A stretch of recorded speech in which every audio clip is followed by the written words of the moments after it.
The following is a test of the Emergency Podcast Network.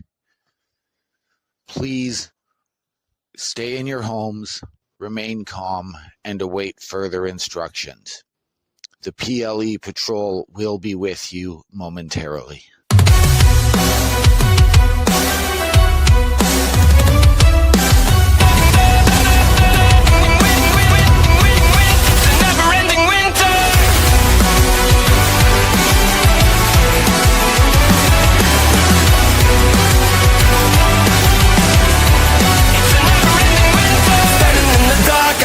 For my just another day, waiting for the sun to shine in vain. Welcome to my world, yeah.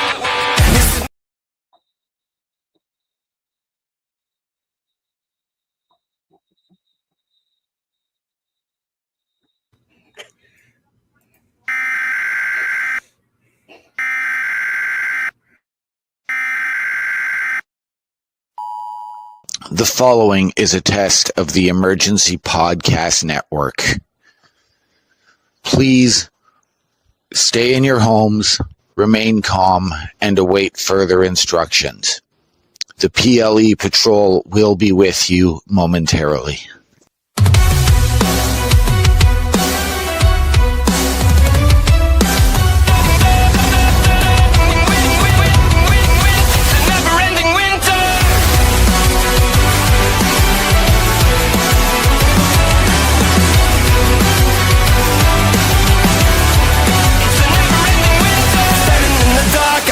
For my just another day, waiting for the sun to shine in vain. Welcome to my world, yeah.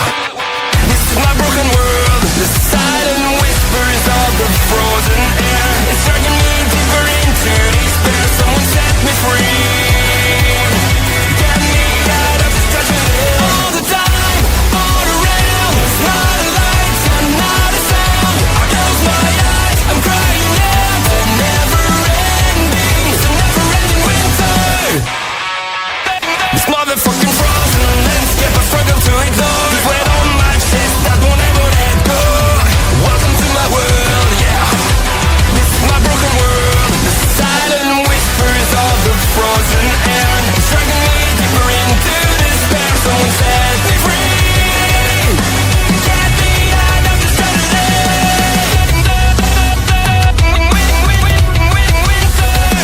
all the time, all around. It's not a light, and not a sound. I close my eyes, I'm crying out for all the pain I feel inside. In a world where seasons lost the way, my life unfolds in shades of gray. All the time.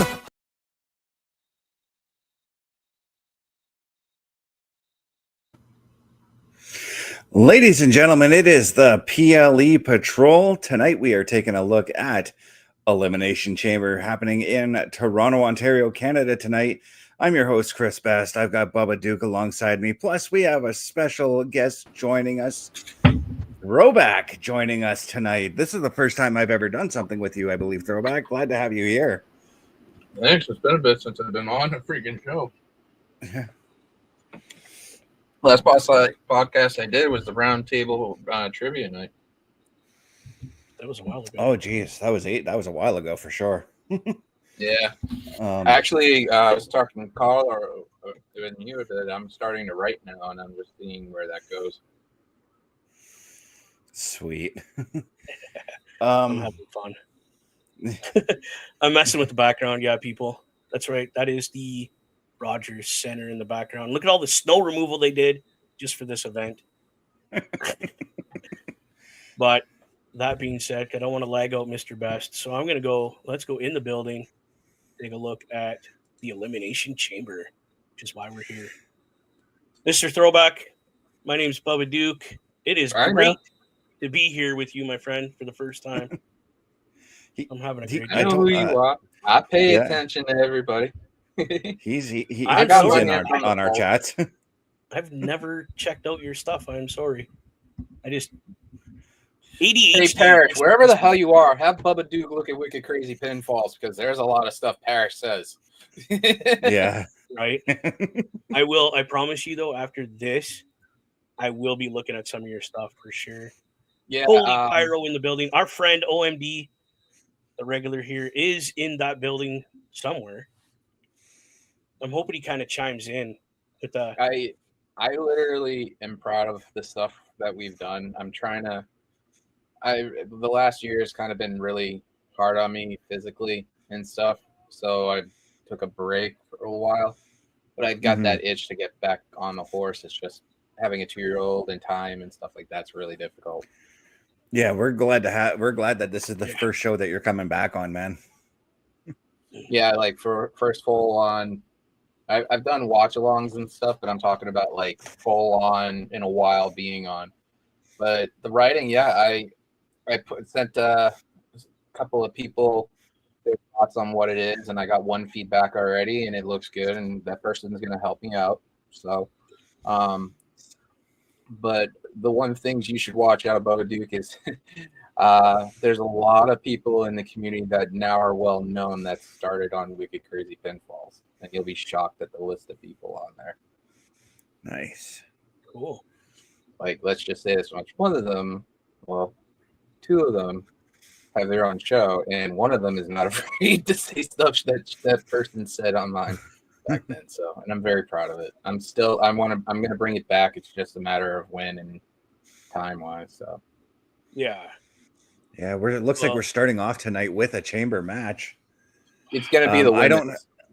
It's going to be the women's. I don't have my audio for the commentary up due to obviously copyright reasons. So, all right. Well, I don't know if you hear mine though. So, I don't hear it. So, yeah, mine's on really low. But sorry, go ahead. But the thing about it is with this match, there's pieces of these matches that are negated.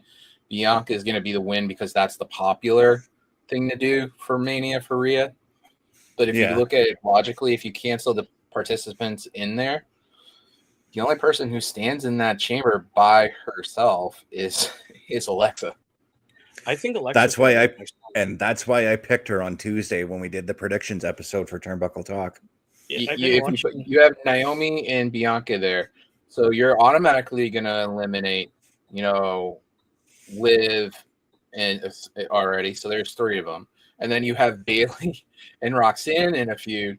So the only person out of that scenario that's scot-free is Alexa. Yeah. And here she goes. Yeah, I was gonna say, speak of the devil. Miss Alexa Bliss is making her way to the chamber right now. And on top of that, if you think about it with all the vignettes and stuff like that, Chamber does crazy things to people. So I wouldn't be surprised we have a surprise by a certain group. So this is her 3rd time in the chamber. Mm-hmm. She's won once. That was in 2018. So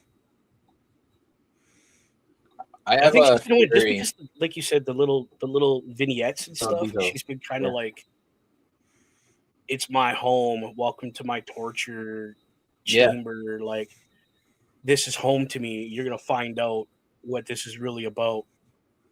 So I honestly think that after Mania, Charlotte is gonna face Alexa because of that whole storyline is not finished. So real quick, and my Alexa's gonna go off because you say Alexa. I've done podcasts where I've had that thing go off randomly, and I had one in my kitchen, and it just literally goes off, and you're like, "Oh, look who came in! Mr. Parrish is here. We got one Mr. Parrish in the house. Get on here, bud." He's at a place called Beercade right now doing a sponsored event for the Elimination Chamber there. Nice. And that one kind of pays the bills where this really doesn't right now. So yeah, I would take that one too. So Roxanne Perez, first time in the Elimination Chamber. Oh, she's a former 2-time NXT champion. Yeah. Now, if she actually in a small group of people that have done that, Shayna Baszler, Bayley, Charlotte has done that. Rhea has done, I think, if my memory's right. Yes, Rhea has done it. Her and Shayna Baszler traded the title back and forth. What, Roxy? No, with Rhea. Yeah. Rhea and Shayna traded the title back and forth for a time. I really think Charlotte's winning at Mania because obviously that's the way they're going to go. But I think Alexa is going to be the first person that is going to be in that fold. Just makes me want to puke when people mention. I've already stated also multiple times that one of the matches at Mania Night 1 is going to be Roxanne and Bayley in some weird match that they're going to create. I found it interesting, though, if you guys caught any of the pre-show, they were drawing comparisons with Roxanne to Tiffany Stratton and her debut, which was at the Chamber last year as well. Nice. Yeah, I found it quite interesting. It makes sense, and especially look how quick that changed around, and now she's champion. Yeah, and I feel the same thing could exactly happen to Roxanne as well. She's the one to watch out for this year, as far as I think for NXT call-ups happen. I'm going to write something about the call-ups and stuff, what I'm predicting and stuff. And a lot of people think I'm wrong, but I'm just going to do it for fun and just make a list and explain why I think that way. That's going to be starting to written as soon as I finish getting the feedback on it right before Mania. Yeah. And stand and deliver. Yes. Bayley coming out now. How funny would it be if they started with Naomi and Belair in the ring first? I think Liv is going to be the one starting it with Bianca. It could be that possibility.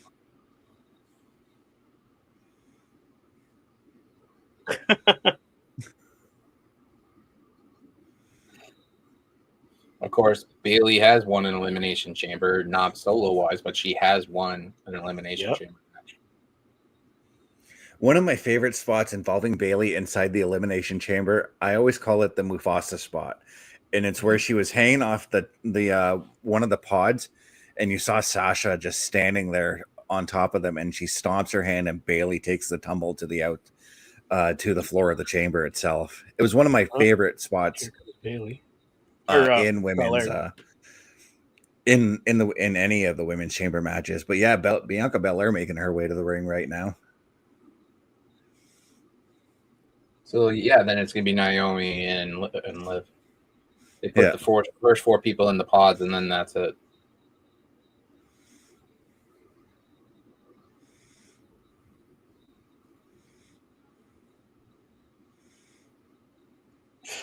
Oh, this is her third time in the chamber. Okay. Yeah, she won back in 2022.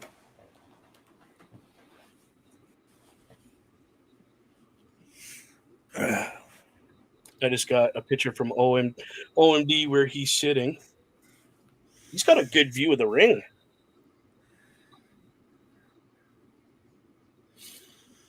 He's right above the entrance. Mm-hmm. Literally. Just off to the side of it. I've been lucky. The last few wrestling shows I've been on, I've had really good seats. If I told you the price on there, you'd be like, wow, that is really good price. The NXT show they did in Lowell with like Ed was there and JPJ and stuff. I got tickets for $70 and I was second row. I want to punch you in the face. That's so... like, no disrespect, but I mean, you know what I'm saying? I looked at and the thing is that I know I'm from around there, so I know a lot of stuff. If you look at the venue sites instead of Ticketmaster and stuff, sometimes you'll catch it really cheap. Maybe that's what I should do for when TNA comes to Ontario. Instead of looking at like Ticketmaster and shit, I should go right to the venue site. Maybe they'll have some. Well, I mean, AEW is supposed to come around here soon, but another thing is happening a month later. So I'm trying to determine, do I do AEW in Boston or do I go to PAC East in Boston? And now, if you don't know what PAC East is one of the biggest electronic expos on the East Coast. Yeah. So like you have Nintendo there, Xbox, all these stuff, major games and everything else. So And see, that's right up my alley. So I'd be like, "Yep, screw AEW. I'm going there." I Yeah. wouldn't waste my money. And on I AEW. already got priced out on the badges and stuff. For the badges with the tickets, it's like $70. Yeah. Yeah, I haven't had the pleasure, like a lot of you guys, to go to a live event like this. Because I grew up poor, not even poor. Yeah. We couldn't afford it all. I was poor. I've been to War Games, the first War Games in Boston ever, and it was in Boston. I was actually there. I was in the nosebleeds, all the way in the freaking 315 row, 15th row. All you could see is people looking at Little Lance, and you couldn't even see the Tron up there because it was covered by flags, by the flags and stuff like that. First WWE event I went to was a house show that was in mine and Bubba's hometown. They came here 2 years in a row, went to both of them. And then after that, the first pay-per-view I ever went to was SummerSlam in 2004 in Toronto, where Randy Orton won the title, beating Chris Benoit. The first pay-per-view for WWE was Battleground in Boston, in Lowell, where Breaker and Carmelo faced each other for the NXT Championship, and that was when Tiff was just getting her feet into it with NXT and stuff, and she won that match. Yeah. And the last televised show was the Lowell one, and I actually was on TV the majority of the time of the show. So, like, if you're panning at the camera where they have it, and they have it facing where the stage is and towards the ring, you look in the little corner, you see me wearing my NXT hoodie with a standout. I'm sure we caught you then. Yeah. Then 2 years later, actually, I went to Unforgiven in 2006 again in Toronto, where I saw the retirement match of a woman we're going to be watching wrestle later tonight, and that's Trish Stratus. That was an emotional night, by the way, when she retired. Like, it was literally the entire crowd was like, "Don't go, Trish." You know what I mean? Oh, why are the lights and everything going out? What? Who's this?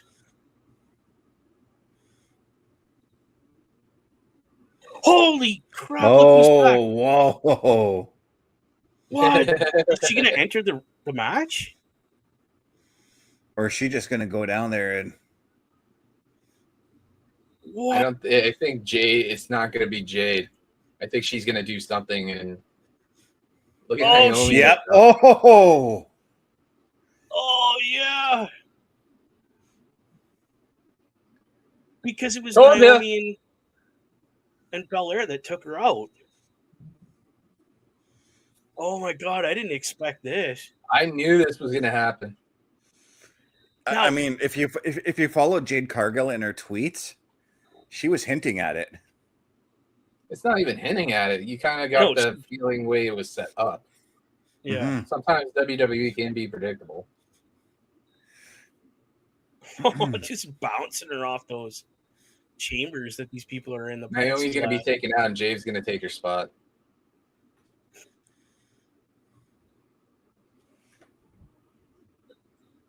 Now, does Belair know? Yeah, she probably does. Look. Like she was involved in taking her tag team partner out? Or? Yeah, I mean, if you look at what Bianca is doing, she's got this look of like fright, like, oh crap, I'm going to get my ass whipped. I don't know, dude. She kind of looks confused. Like, yeah, she's worried, but she's cowering in her pod right now.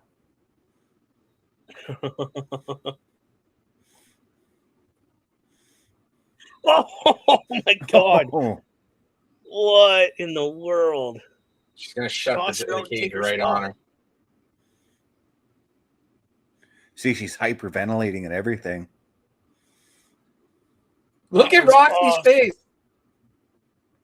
Roxy's face is like covering it.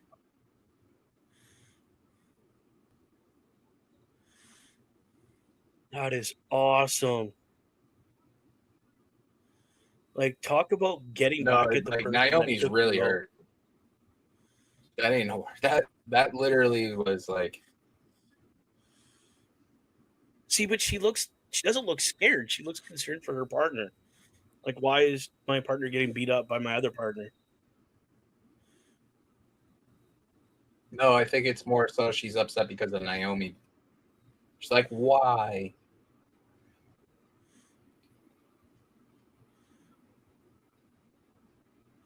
And technically, if you think about it, Naomi is not eliminated. Nope, she's just like Curtis This is- Axel.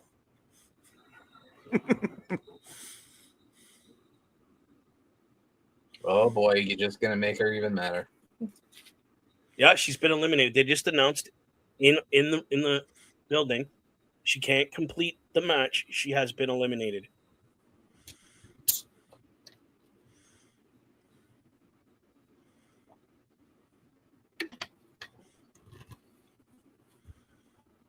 I honestly thought Liv Morgan was dead. Look at it. Bianca's like, let me out, because she doesn't want to be there anymore. No. Who's coming out Bayley's first? friends with her too. You think Belair comes out? Yeah. Now does she leave? It is Belair. No, here comes Bianca now. She's just going out to her partner. You guys are a few minutes early. Oh, there we go. Yeah. Oh, yeah, you're watching on Peacock, eh? Yeah. Oh. Throwback. Yeah. Yeah. Oh my God.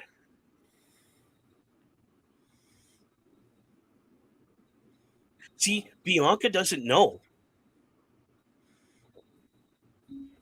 I don't think Bianca knows what happened. That's why she's over there. She was just, you could hear her. They're more concerned. The other ones are more concerned about Naomi than they are the match. Yeah. Mm-hmm. Yeah, so I get the story that they're telling right now in this match because obviously right now Bianca can't focus on the match because her friend has just been brutally attacked by her other friend, and she doesn't know why. Yeah. Because I can hear the around the ring. And you can hear her screaming, why? What was that about? What did you do? What happened? So Belair doesn't have a clue that Naomi actually attacked.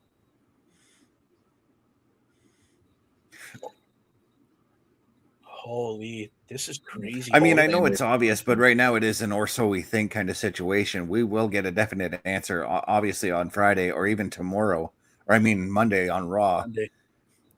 With who is behind that attack. Ooh, that was an almost elimination right there.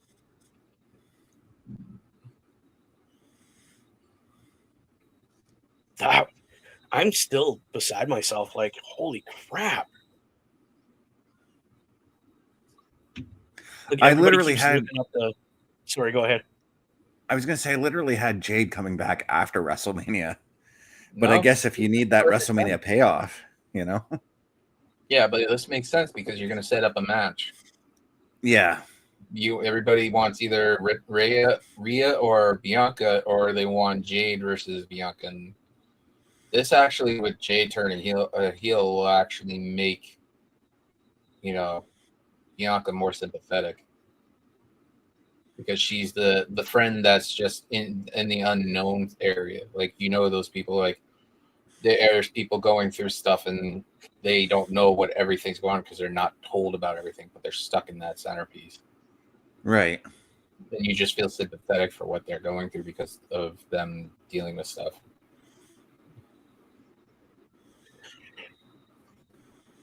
And that's just it too. We don't know if Jade's going to be heel or babyface, because what if like Bianca was like the mastermind behind that attack or something along those lines, That's what I'm thinking that they're going to go as an angle.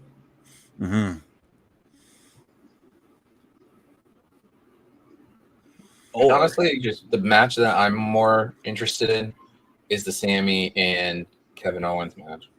Yeah, I can't me too. They're gonna lower the chamber again and have both of them in there at one point. Yeah, they might have to with the who's coming out. Ooh, Roxy. I was trying not to say because I know he's a couple minutes behind us. Oh, sorry. I No, guess it's you can say it. Yeah. I used to like He's how not- the old cage was, where it just, instead of having the center lights, it would just rotate the lights on each side of the part of the cage. Yeah, Mhm. that was always cool. They're gonna go, and it'd stop. That was so cool.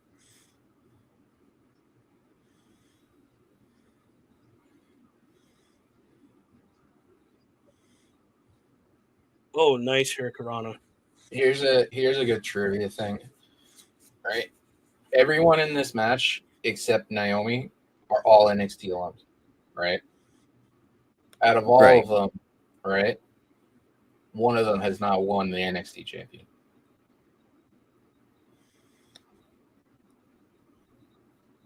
No, two. Sorry. Oh. Yeah, I was gonna say that's Alexa and Liv. Yeah. Yeah. So this goes to a theory I've been saying for years. I have a feeling, we're gonna get her swing.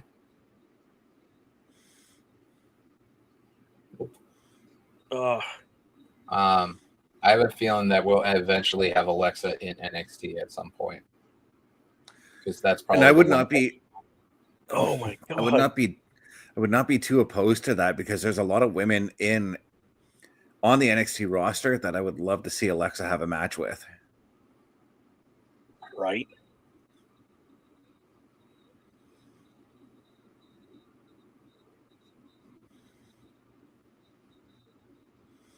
Ooh, that was close.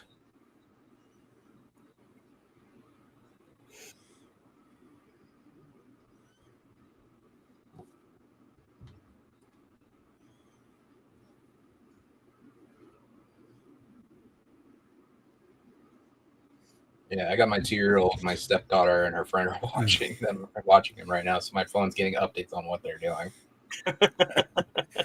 We got him like got a little kid tablet for him, and they're watching Jesse on Disney Channel and stuff. Nice. Yep. Wow. Oh yeah, I can finally see the picture OMD sent. He's got a great seat. Right? That's perfect. Get to see them walk out, and you got a good view of the ring. Like, way to go, brother.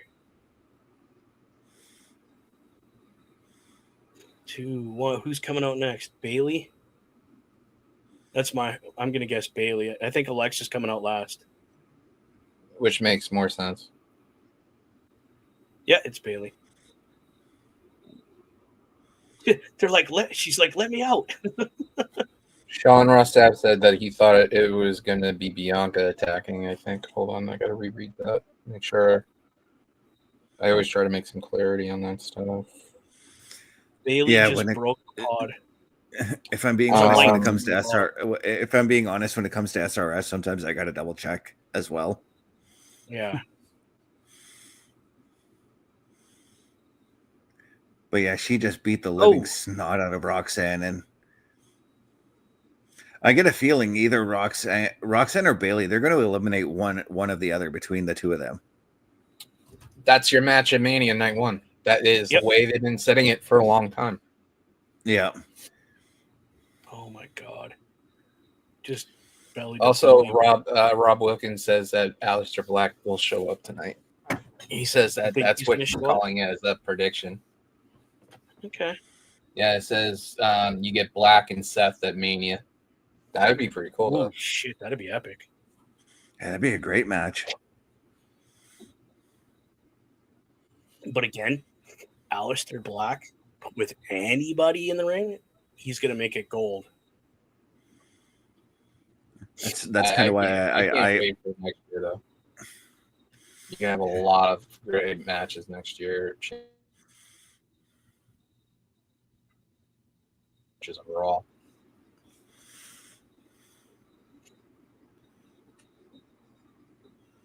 Bayley's just been like the workhorse for WWE the last couple of months.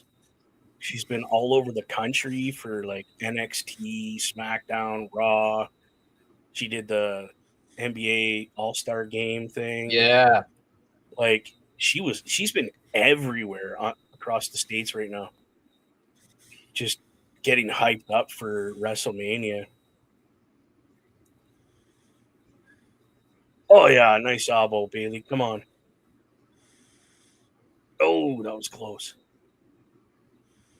Damn it.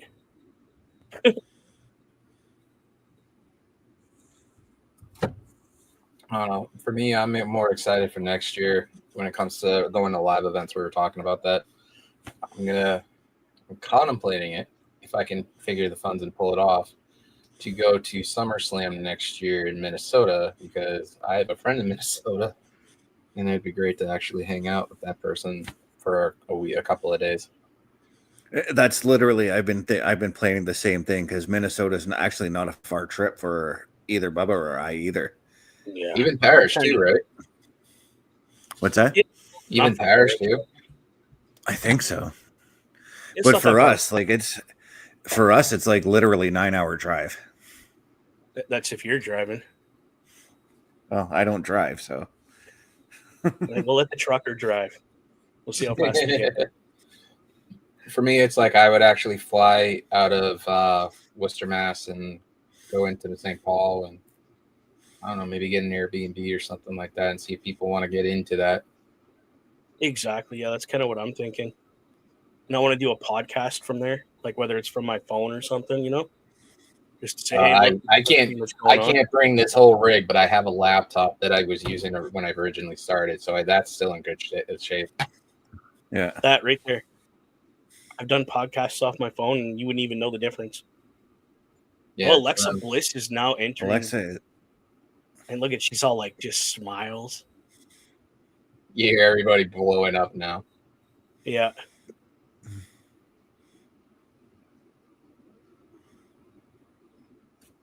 Holy, did you hear that slap? Wow. Just lit Liv up with that. oh, jeez, that back elbow that Roxy just took. Yep. This is perfect for Alexa. Just unleash your demons because they ain't going anywhere outside here. No one else is going to get hurt. I like her finisher now that it's like a modified Sister Abigail. Yeah. A little different. It's a Sister Abigail DDT kind of thing. Yeah, it's really nice. I like it. Good homage to the man that invented it. No love between these two. No. Absolutely no love between these two. These guys respect each other, though. I mean, you know.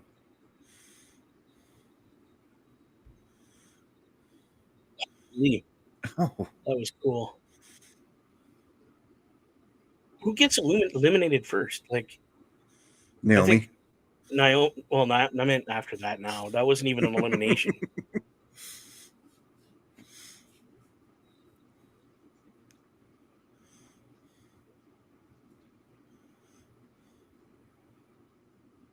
Well, whoever had a prediction that some shenanigans happened in the women's match, you did really good.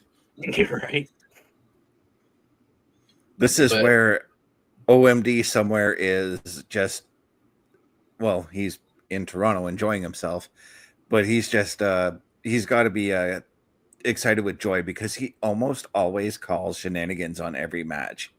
I don't know if you've ever noticed that, Bubba, when he's giving his predictions, he always says there's going to be some sort of interference. When the Rumble came around and I was talking to a couple of people, I was like, I'm going to predict this. And I even said it. I predicted the men's, except for one prediction I made for one thing had Priest in it and one had Balor in it, but the rest of it I was basically correct on what I was thinking about. And I would be in chats and stuff, and I'd be like, this is what's going to happen. They're like, you don't have the inside of WWE. No, but you could see it being like that. Yeah. And again, I mean, we've talked about how predictable WWE can be. There's actually nothing wrong with WWE being predictable. It's all about how we get to the end of the storyline. It's all about the road to the end of the storyline. That makes it fun for us as wrestling fans. I'm surprised Dom hasn't come out to try to help Liv. Now I'm wondering who's going to go through the pod first. That's kind of what I'm wondering too. I'm wondering who's going to jump off one of the pods first.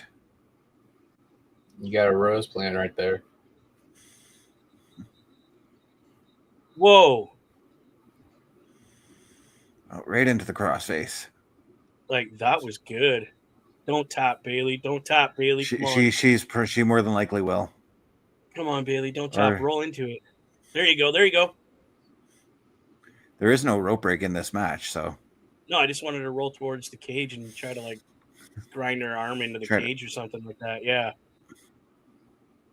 That's the way to do it. Yep.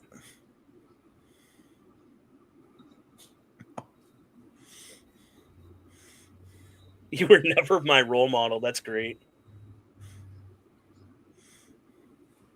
Roxanne just screaming at Bayley right now. Give me 1 sec. I'll be right back. Yeah. Yep.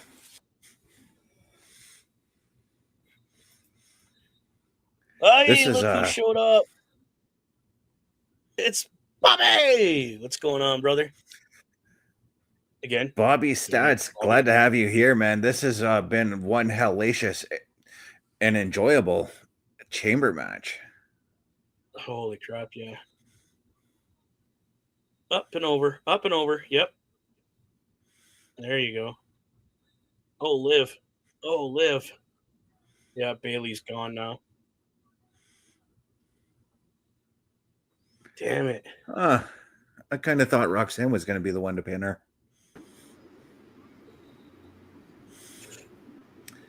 And we got throwback back. Yeah. Stepdaughter's like, hey, Brody's about to fall asleep. I just got to make sure I have a drink for him and stuff. This is how it's going to end up because you're going to have Roxanne and Bayley. The last two are going to be Liv, and the last two is going to be Bianca and Liv or Alexa and Liv. Should be Alexa and Liv. Kicker. Yeah, there you go. Yeah, because now based off of Bayley's elimination there, you can now play off of Bayley blaming Roxanne for her getting eliminated by Liv. That's the way to use that hair. I gotta go get Rhodes a drink. I'll be right back. Yeah. Yep.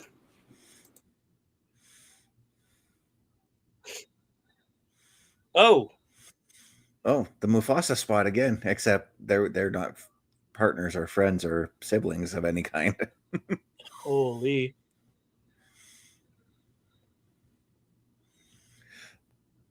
But now that we're this deep into the match, now we're seeing a ticked off Bianca now. Yeah, she's definitely got a little more into the pot, so to speak, now. Like, she's got it focused again. That, hey, it was supposed to be every woman for herself. It's not me and Naomi. It's me for me.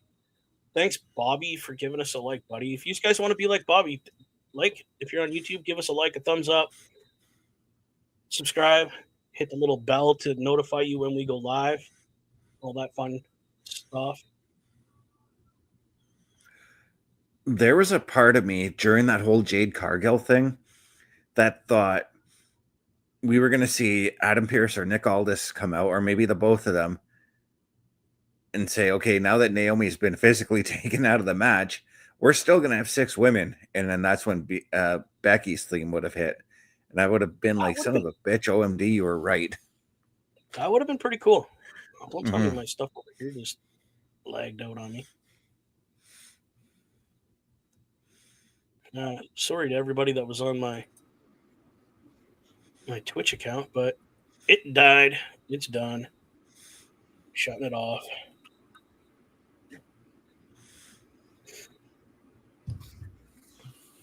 Holy. The one spot Bad Blood from Roundtable absolutely hates the Tower of Doom. Look at Liv. It is a spot. I agree with you. I kind of agree. Sometimes that the Tower of Doom spot doesn't need to be used in every multi-man match. Ooh. That's a mark and a half on Liv's stomach there. Yeah, that's from Bianca's hair. Yeah. That's why I say, dude, if I ever had a match with that woman, I would chainsaw that shit off her head. I don't care. And then start whipping her with it. We're gonna end up one of these days get a hair versus hair match or a hair versus championship match with Bianca. Yeah. Well, I guarantee that's going to sick of happen. being whipped. Oh, the cold breaker. And then just for nice outing for Roxanne Look at Bliss Perez just there. sitting there cross-legged now. Like, Here goes Roxy. Yep. God. That smile. Like, Right? meant to smile. That's what I was saying.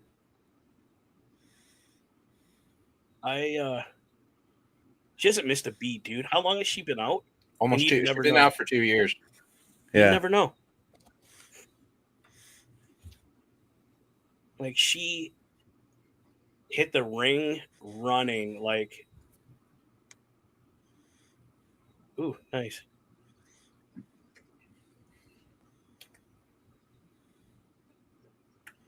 Alexa's just gonna what? I'm not quite sure how to help you with that. Nice move.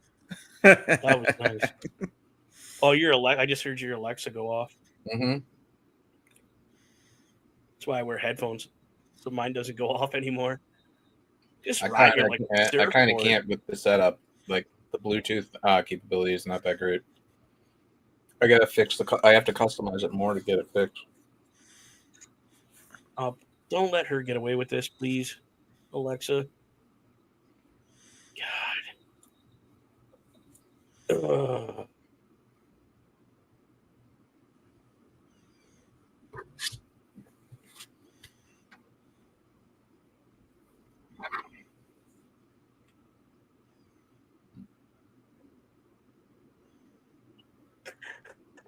Wade Barrett just got chewed out by both of the other commentators for calling Dominic Mysterio the greatest luchador of all time. I almost made you spit your fluff out. Liv Morgan almost had Alexa right there. Yeah, I was going to say, oh, God, no. Because, again, Alexa's my pick to take this one. Yeah, mine too. It's the rational pick. Oh, the Yeah. ref just missed that hardcore. Oh, yeah. Oh, yeah. Pinner.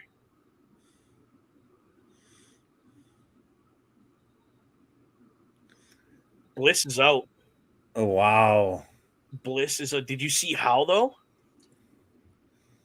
She's holding Liv- Bianca's hair. Liv was holding Bianca's hair. Oh, my God. We're gonna now get Alexa and Liv. Yeah. You're gonna see like the demented version of that come out.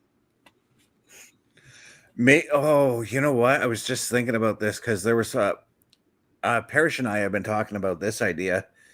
But what if it's Alexa and Nikki that are set to challenge Raquel and Liv for the tag team That's how titles? it seems like they're setting it up too, because of the fact that you've got the Wyatt six and coming in the background, and Bo Yeah. Dallas is injured. So I mean, it makes sense to have Alexa take over that position.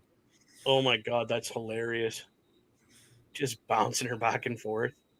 You have a basketball in the Elimination Chamber, Right? Well, they're only down the road from where the Toronto Raptors play. Literally, they're down the road. Yep. Rogers Center is only like a block away from Scotiabank Center.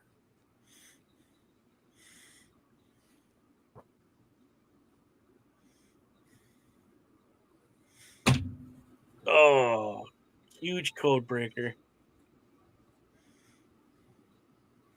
Hey, can you put me in the background? Somebody's calling me. I don't want to be on there for that. Yep. Thanks. Yep. Sorry, dude. I'm just all over it tonight. I'm like, Hey, my ADHD I'm is strong tonight. I'm glad my hands are free right now. That could be taken so many different wrong ways. Yeah. OMD's up in that area right there. Yeah, he is. Let's see if I can see his bald head. Oh my god. He did just shave his head recently, so Oh my god. Look at Liv's bleeding. that's from the hair whips, man. I think she'd be outlawed. Uh-oh. Uh-oh. Oh. Oh, Oh, and then the ring. Oh. Oh my god, she's hitting her against the cage and oh my god. It's the last just time back Liv and did forth. this, she split her eye open. Oh, powerbomb into the ring. Look at where she landed. There's blood on the ring. That is brutal.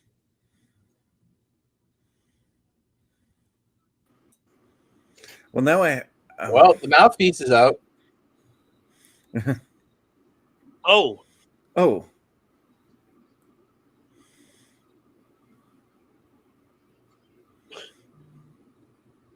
Oh god. And the KOD. Nope. No. Codebreaker again. Does Liv not have an original move? She does. She has Oblivion. Well, that's what she needs to use. The Codebreaker is obviously not working for you. KOD.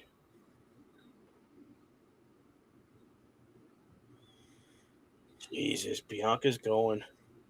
Yep. Yeah, she's going against Rhea. Now I've got to wonder, because that would mean Bianca is moving to Raw for this feud. I now wonder if they're trying to split her away from this whole Jade Cargill thing. No, she's going to be embroiled in it. She's going to be the one in between. Yeah, I think She's going to lose Jade at is going to go pick partners. Pick your real partner, as in her, or pick your partner that took out your real partner. Pick who you're going to be with. And I think in the end, Bianca's going to go, forget it. I don't need either one of you because I got a title shot. Well, I'm not impressed that Bianca won, but I'm not upset about it.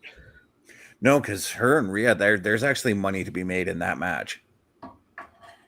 Yeah. It's nice that Jade came out wearing all black, though, because Naomi's in all white. So I'm loving it. Oh, that had to hurt.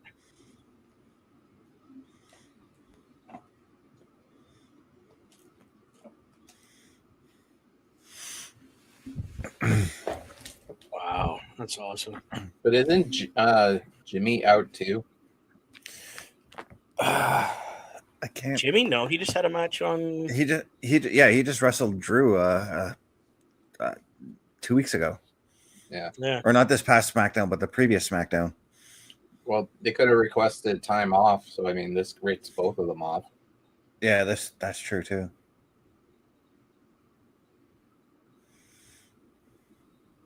Look at right there.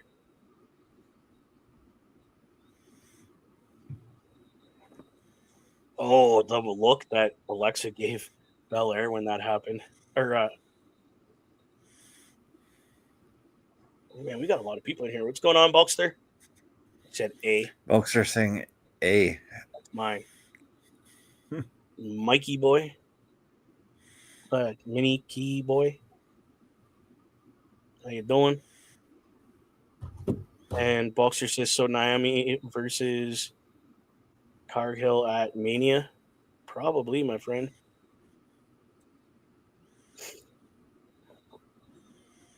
But now we've got Bianca, who's Whoa. I was gonna say she's got a mix of emotions right now because now she's got Jade to worry about and she's got Rhea to worry about. Yep. Oh, look who's coming out. Oh, we got EO. Well, remember EO and Rhea have the match on Monday night for the title. So it could be either one of those two. Mm-hmm. Or could it be all three? Yeah, because even I get a feeling even if EO loses, she's going to try and find her way to get into that match. Because that's what they're doing for Io's storyline right now, is she's trying to find her path to WrestleMania. Yeah. Yeah, Bobby, I had a great day. How about you guys? Bobby's asking if you guys had a good day today. I'm having a decent day right now. Today. I actually got a new job in September, and I think of this as the happiest been in my professional life working for this company because it's an employee-owned company. It's not like somebody overhead. It's a corporate company, Nice. but it's all employees own it. So like you have to be in the company for 5 years to get stock in the whole thing, and Wow. I'm extremely happy about all this stuff. It's Well, compared to my old job, there's no stress. There's not a lot of stress. All I got to do is show up, do what I need to, and leave. That's awesome, dude. Yeah.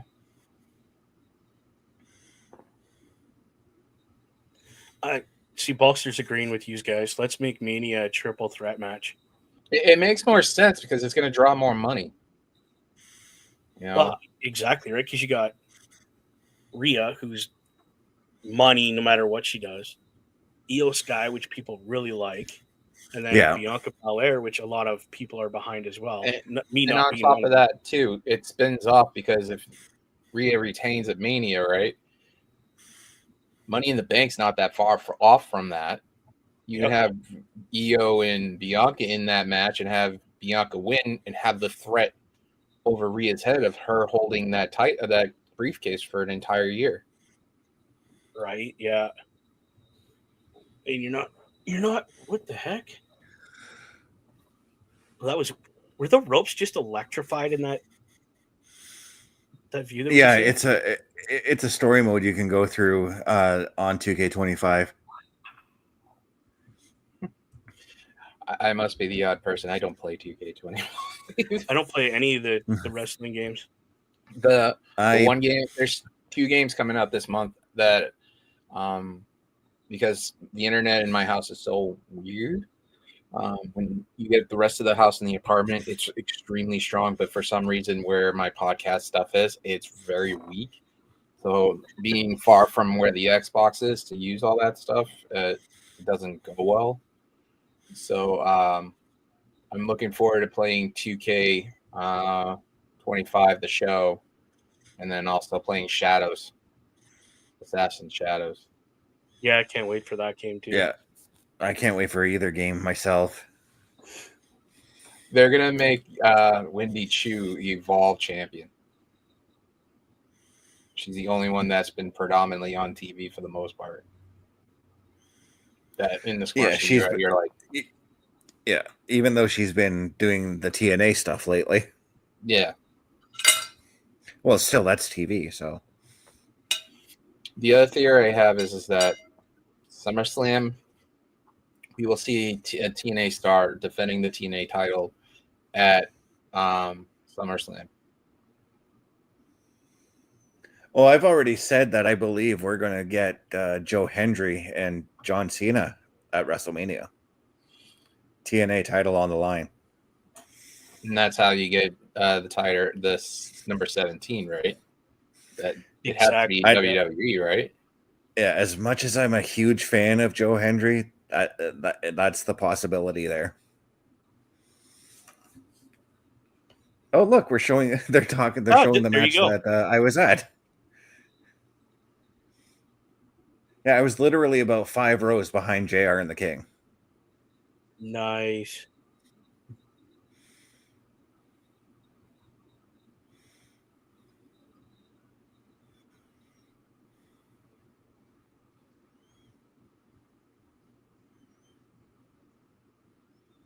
Wow, they actually look like a tag team. Yeah, and they're decked out in Maple Leaf colors. Toronto Maple Leafs colors, I should say. Yeah, minus the gold. As you know, well, they Leafs can't get no gold. Well, but Team Canada can, so.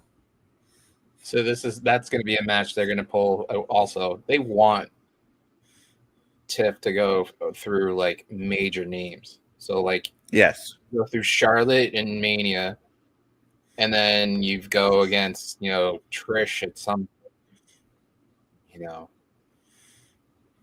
Yeah, because I get the feeling tonight will not be the last time we see Trish this year, obviously. I feel like it's she may... the 25th anniversary. And the other person that's probably you'll see very soon is Amy Dumas, Lita. She's coming up on that too. Well, I mean, according to she's already past 25, but I mean, just to be in the ring and stuff like that, she'd probably be up there next. The name we will hear, and I'm predicting this now, we will hear Nikki Bella in a match going to Mania. It's got the way it seemed like after the Rumble and stuff, she basically said she's back. But it all depends on, she's got like a schedule like John does, basically. Yeah. There's a huge part of me that says no to Nikki Bella. I really don't want to see her back. But that's just a personal view on her. Bobby Stats, as much as people shit on Nikki Bella and stuff, but what she's going through in her own life outside of wrestling, it's kind of a good thing to get that distraction out of your mind and keeping busy. So being in wrestling keeps her busy, especially with her other adventures. So there you go. Bobby saying, I believe in Joe Hendry. As funny as everybody does believe in Joe Hendry, in this household, be like, I believe in Brody.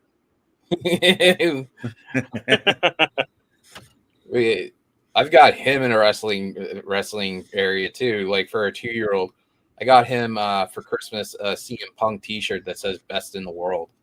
Nice. And then I got him a Jey Uso one. So anytime Jey Uso goes, he turns around on the couch and he starts eating, but he keeps hitting the couch while he's doing it.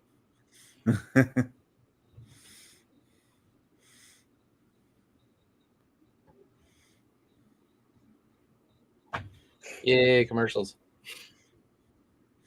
We got a hype package right now for the tag team title match on Netflix right now. Or tag team match. I'm looking at title. Disney. They're showing Disney commercials.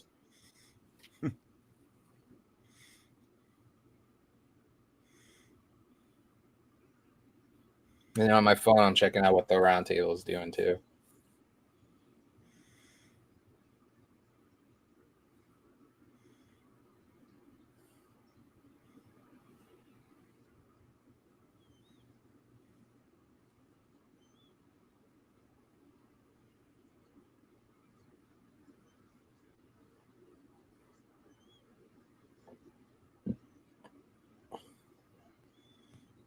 It's a really good package, dude.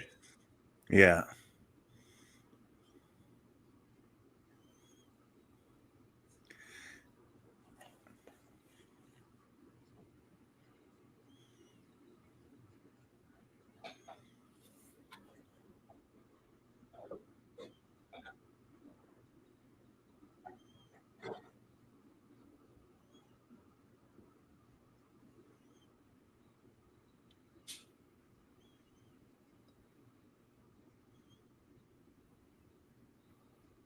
And that match is right now. Whoop, whoop.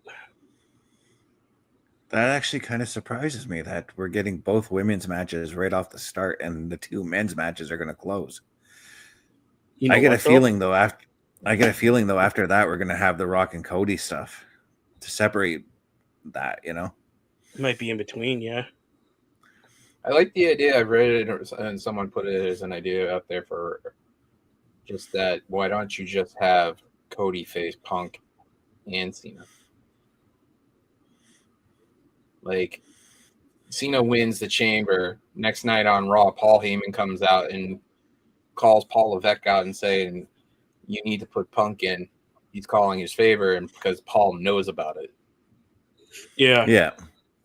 And Paul has no choice but to let it happen. Well, you know, other than Tiffy, there's also another champion in there. Dumb Speed Championship. If Candice has a championship, wouldn't it make sense for her to walk around with said championship, even though it's on freaking Twitter? And by the way, I'm never going to call Twitter X. It's just a pain in the ass. Oh, I don't do the same either. So But yeah, I don't know. Like, even if she were not necessarily maybe going to the ring with it, but maybe if we saw her like hanging out in the locker room and it was on her shoulder or something like that. Or it's just hanging in the locker. Yeah. Yeah.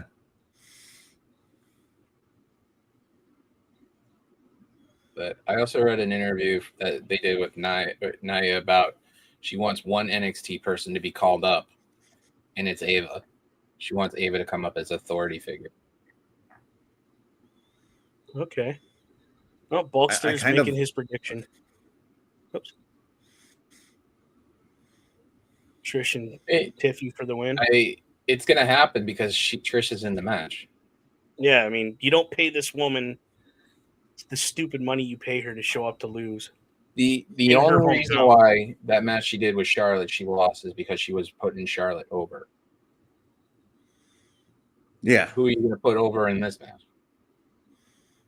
The only person you would have to put over is Tiff because you want to make her strong to go against Charlotte. Yep. Yeah, you can spin after this. You can spin. Well, I'm just going to flat out say this: if they give Trish a match at Mania, Nia Jax is right there. So is Candice LeRae. They're leaning towards. Mm-hmm.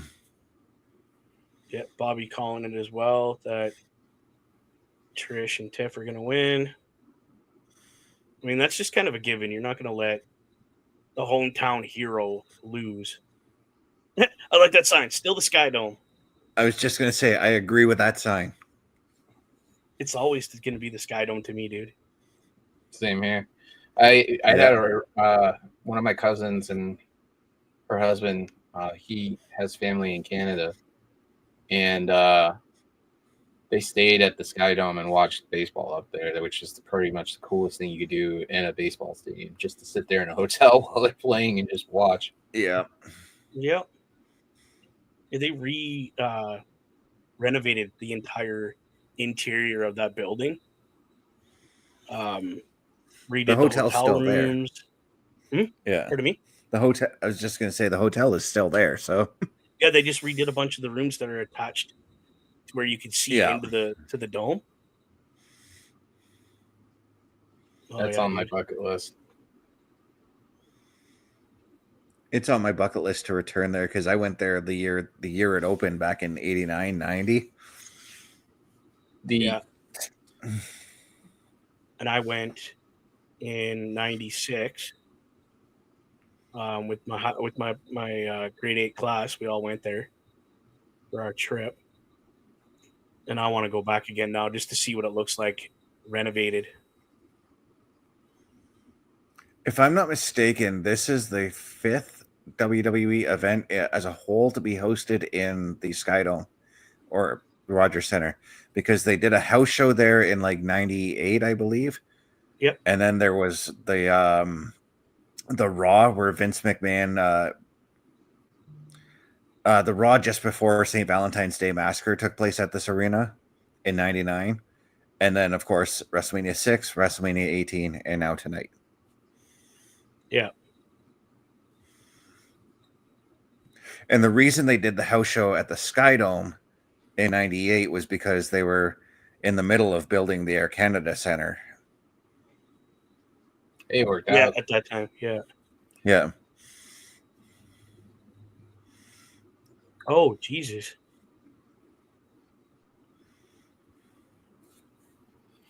No. Talking about bucket lists, I have pretty much in the last year since I started going back to shows, like, you know how people have, I have to see this person, I have to see. Yeah. I've pretty much seen about 95% of the people I've wanted to see in wrestling because I couldn't go to shows for the longest time. When you have epilepsy, it's very difficult to go to wrestling shows. Like Cody I went to SmackDown in Worcester, and Cody having his pyro and the lights and stuff, it got my fingers triggered and stuff like that. And I was like, so like NXT, they don't use pyro and stuff. They might use some lighting in here and there, but that's not a huge thing. But I have 3 wrestlers I still want to see, and I'm hoping to see if I can pull it off. Punk, Cena, and Omega are the 3 I want to see.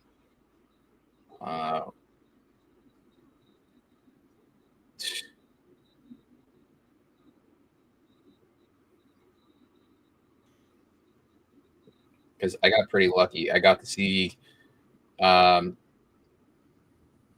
Mercedes return into wrestling in just like a major promotion other than in New Japan and stuff right after her release.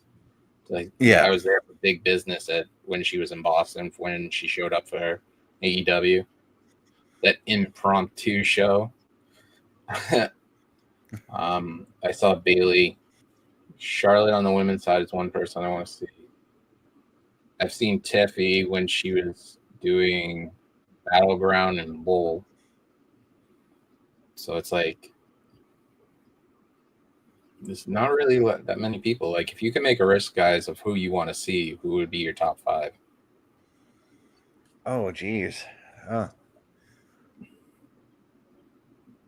we talking like current roster or just all time kind of deal? Just active wrestlers on the U.S. promotions side of it. When in Japan, it's kind of hard to do. Well, I was going to say New Japan's not necessarily hard considering they do Forbidden Door in Toronto for us up here. So yeah, but I'm saying like it's hard to like. It's hard to go to like an actual like New Japan show.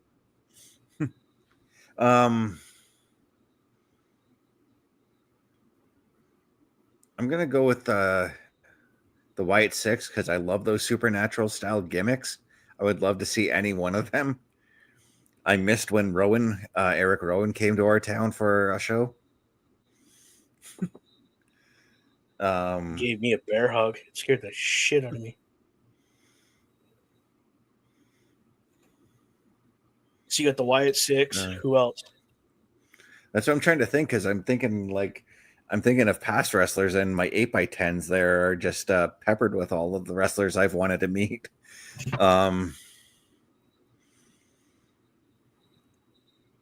Currently,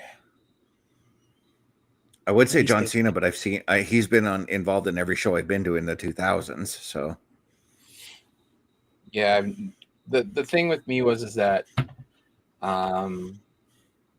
like in 2002, I had a major grand mal seizure, and my doctor said I'm not allowed to go to wrestling shows. From between then and 20, Brody was born. My first show back was actually the Ring of Honor show, Death by Dishonor. That FTR Briscoe's match in Lowell, I was at that the day after Brody was born. I bought the ticket like a month in advance, thinking because his due date wasn't until August. And then, he decided he wanted to be the rock star, the wrestling star. So my girl turned around and said, "You're going anyway." So that's nice that your woman was like, "Yeah, just go." Well, she had a blood patch, completely out of it, so she's just like screaming for me to leave. Like, okay. Yeah. Okay. I'm also gonna say CM Punk because, again, just every time Punk comes out, I want to be part of that crowd because they go apeshit every time he comes to the ring, as we're gonna probably hear later tonight.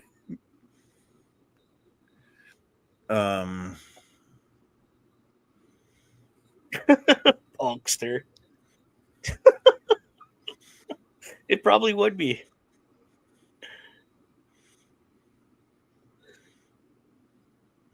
Nah, these 4 women are actually putting on a hell of a show. Yeah, I'm thinking hard. Well, don't think too hard. I got mine. Mine, Bayley, CM Punk, Drew McIntyre,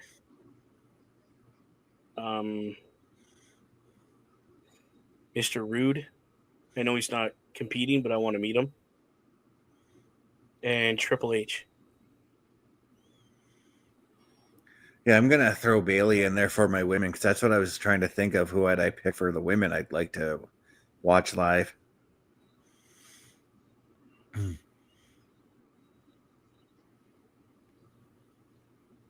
Well, that's what I was looking for. Chris. Yo. Check the chat that Carl set up. I'm going to send you 2 things. Carl's going to see it, though. But one of them is... one of them was completely the surprise of the year for me last year. Because this is a person that I wanted to interview badly.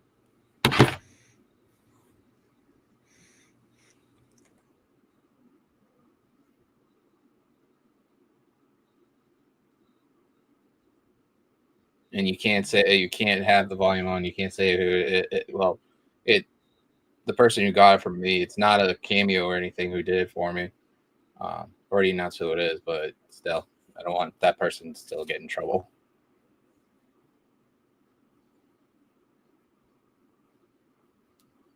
Look at Bobby's coming in. People he wants to meet, I guess, would be Mustafa Ali, Mike Santana, Wesley, Joe Henry for men's, and for girls, Cora Jade, I Ivy saw Nile, Cora live, and she's a good wrestler. Jordan Grace. I would love to meet as well, but my problem is I'd want to hug her and not let her go. Not gonna lie. Bunny says, and You know who I want to see that's non-WWE because he's got a school in here, and he's doing a lot of great since his release for in around here for community for local wrestling productions. He had a show that he was going to be a part of like 3 weeks ago. Is Dominic Dijak? Like he's doing the local Massachusetts, New England wrestling scene for right now. Yeah. And he's helping other small promotions build up because he's got his school going now. oh my goodness, Tiffy's just clearing the What ring did you here. think of what I sent you, Chris? Yeah, I'm trying to remember who that is. My brain's having a brain fart right now because I'm distracted by the action in the ring too. I'll type it. Yeah. Holy, Tiffy just did a whoa. Oh, Spine wait, bust. for women I want to watch wrestle live. Oh, yeah. Okay, yeah. I'm like, because I was like, is that Jordan Grace? And then I hear her talking, and I'm like, no, that sounds like Hollywood Haley J. But nope, it's yeah. Whoa. But for women I want to see live, I'm actually going to replace Bayley for Hollywood Haley J because I absolutely love that woman. Oh boy, that Uh-oh. wasn't supposed to happen. Uh-oh. Oh, Oh. Oh. Trish, you were fresh on your feet. Why didn't you run in and make a stop? I almost puked. Like Omega is like number one, but Punk's right there too for me. It's like Yeah, for non-WWE guys, I do want to see Omega wrestle, but there's a bit of a caveat to that. I would like to go to Japan and watch him wrestle in Japan. You know, for me, it's more so I just want to see him. Like mm-hmm. the Worcester Star show, I didn't get to see Adam Copa wrestling. He came out at the beginning of the Dynamite show, Right? But at the end of the at the end where they were taping Collision, they literally when he was with FTR at the end of the show and he hit the spear and stuff. That was like, I'm good. You got to see his 3 moves at Doom. You're good. Josh Alexander is another one too that I would like to meet. There's Eric like Young. There's 2 promotions I really want to go see because I got lucky to see. I've seen 3. I still want to see GCW, and I also want to go to TNA at least once. But the major one, even though I've seen them, there's nothing like the atmosphere in NXT when you go to an NXT show at where they're supposed to be instead of having them travel. Oh, she got out of the way. That was awesome. Hurry up. Tag in Tiffy. Let's go, Tiffy. I think she just kicks her partner out of the way. And damn near throws Candice on top of her. Almost. There we go. Come on. Tiffy kicked her out of the ring. Yeah. So we just There's got to your finish way the of match. setting up a Trish Tiffy match. Yeah. Yep.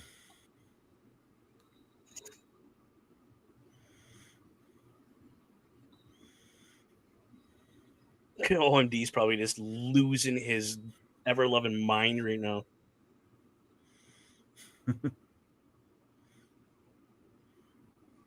I was going to say, I really would love to go to a wrestling event with with OMD, but the first independent show I've ever gone to, I went with him, and he's not like how he is when we talk to him on stream. I'll tell you that. There's two people I've been dying to see wrestle each other. It won't happen because one of them is going to be is pretty close to retiring or has. And I kept saying it for the longest time on Wicked Crazy. I want Parrish to face the franchise Bad Blood from Roundtable. He wrestled out of for NWA for a while, and he was out of Oregon. I was like, I would pay both of you guys to be in the ring at the same time and go at it.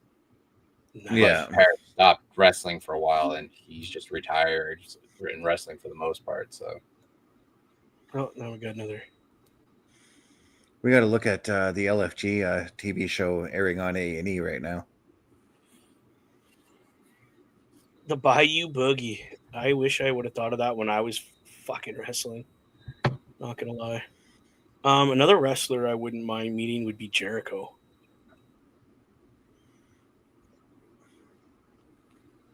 And if I go through with doing the Jericho cruise, I might be able to meet him.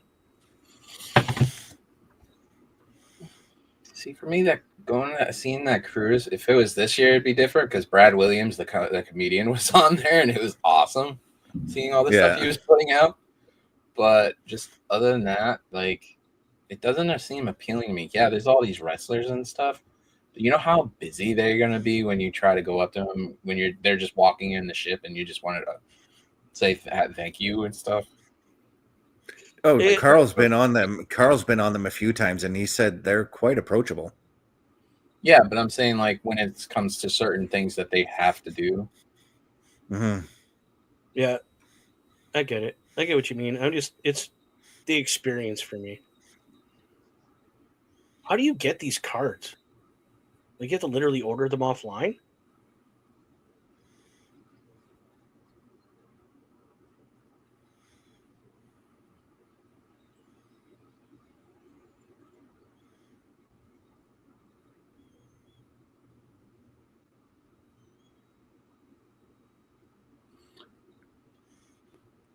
I kind of got upset now I'm seeing Jay. So the SmackDown show in Worcester had a dark match planned out, and I had to leave because my goddaughter got scared of Cody stuff, and she freaked out and just started bawling her eyes, which is fine. She was 7, so it's like a 7-year-old getting scared of that loud noises inside a building. Yeah. And the dark match was Jey Uso versus Drew McIntyre. My buddy's like he's my son's godfather. So he's like, why are you trying to force us to stay? I'm like, because I wanted to see this, just to feel that atmosphere of Jay being in there and walking through the crowd and stuff like that. I don't know if they do that in a dark match for him, but I just still wanted to feel that.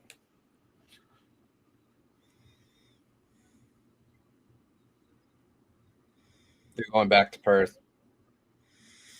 Yeah. Sometime in 2025. Don't know when, though.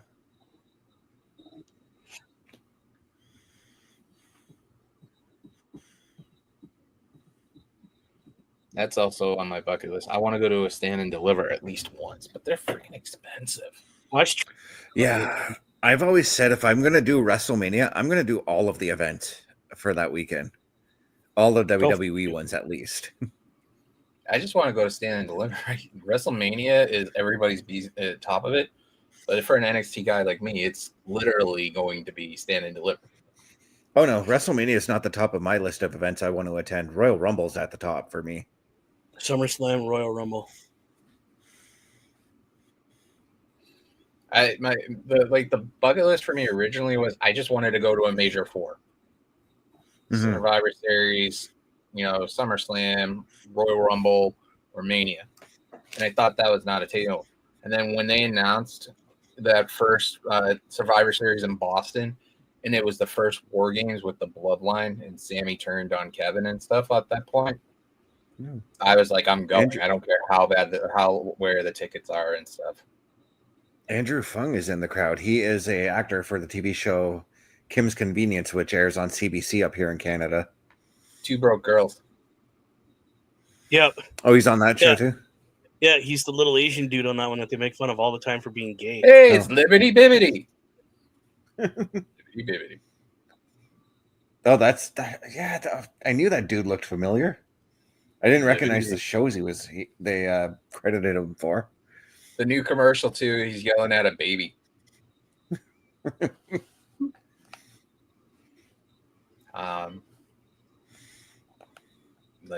But that makes me happy that like they're in Canada and they're actually recognizing Canadian celebrities in the audience. It's something we've never really seen out of WWE before.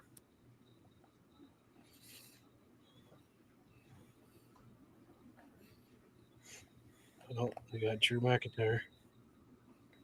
So we talk about venues and stuff there at the Rogers Center, stuff like that.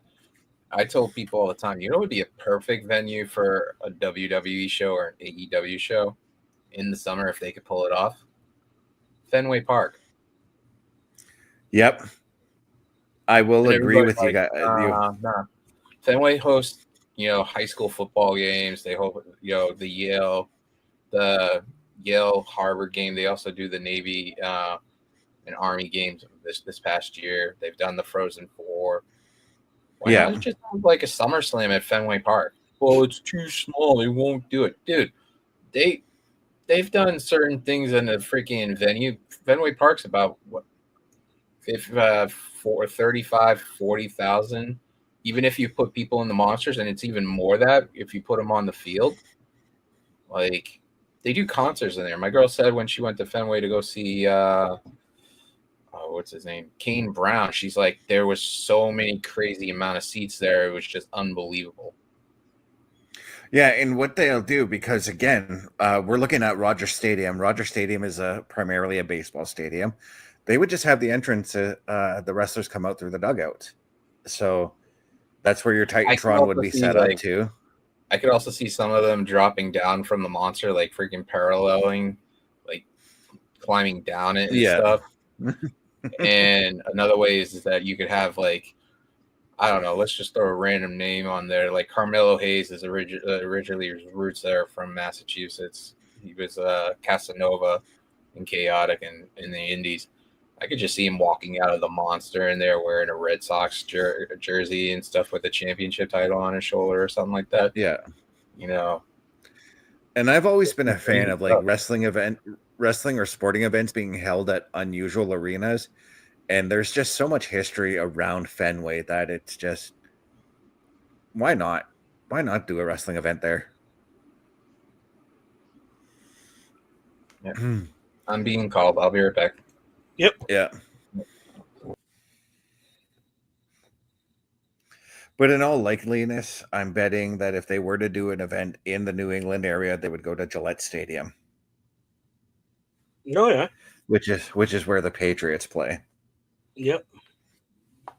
So just so you know that the only thing that happens in the Rogers Center now is baseball. The Argonauts built their own stadium. The Toronto football team has their own stadium. Yeah, they share the stadium, BMO Field. Yeah. Bobby Stats saying he always enjoys our show. Dude, we enjoy having you around. Right.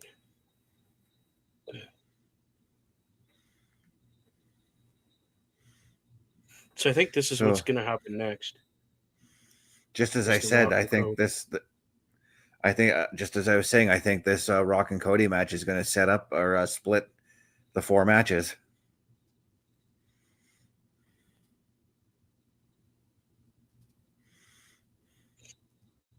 Which is fine. It doesn't bother me. Oh, don't bother me at all. Yeah. There you go.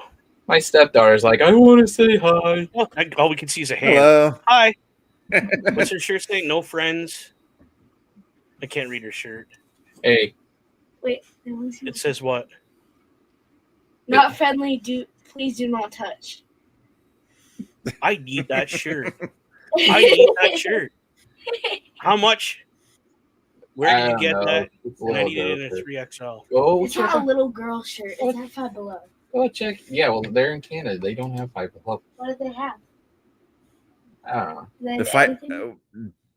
We have Dollarama, which is the equivalent to your Five Below, but we don't sell clothes at our Hi. Dollarama. We got Dollar Tree. 38,493 people at the Rogers Center tonight. Yep. That's good. That's the same. It's the same thing if you're doing Fenway Park for SummerSlam. If you did in Boston, Yep. it'd be a lot more than that because with the people on the ground, about 43,000. Oh man.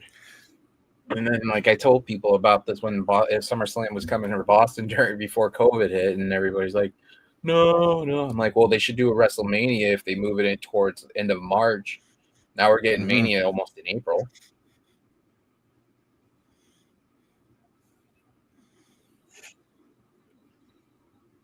Oh. Okay. Oh, geez. Get ready for a Bloodbath. a destruction derby, I guess you could say. Demolition Derby. Yeah, thank you. That's the word I was trying to think of. I'm telling you, they're gonna blow that cage. It makes more sense. It protects everybody outside of the ring, and it keeps them in the ring. Yeah, it protects all 38,000 people that are just going to be Respectable. I don't think this match. Oh yeah, this match is going to go all over the building, I think. Watch them show up in the nosebleeds where OMD's sitting. What?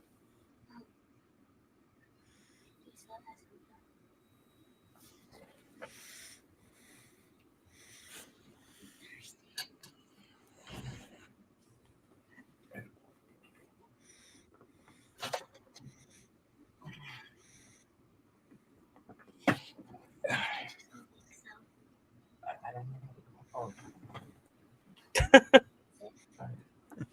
like diet. 11-year-old complaining about diet soda. Hey, we can make. What, that she doesn't have diet soda, or that she No, she doesn't want diet soda because we have a soda stream. So like we don't have Coke and diet. So she wants me to drain the bottle I have because there's only one bottle full of Diet Coke. So to give her Coke, Coke soda. Yeah. That's where you got to explain to her the value of $1 in that sense. He's like, good luck. Yeah. All right, I'll be right back. I'll get her what she needs. Yeah, buddy.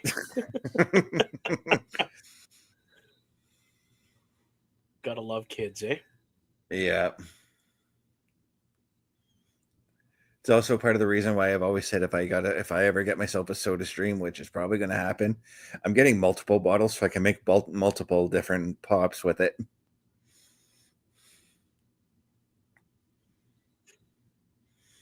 That way I could be like, okay, I've made Coke, but I don't want Coke, but I have an orange soda, so I'll have that, you know? Right.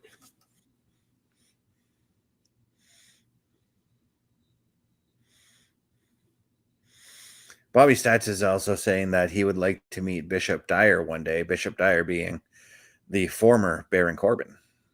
I think it'd be kind of cool to meet him. Yeah, I think that I'm going to second that one. Yeah, I would definitely like to meet him. I mean, I've listened to a few of his out of character interviews, and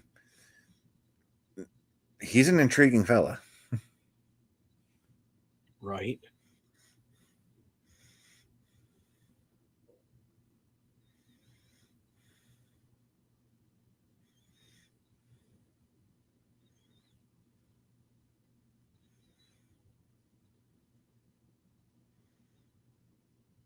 I am ready to get this match underway.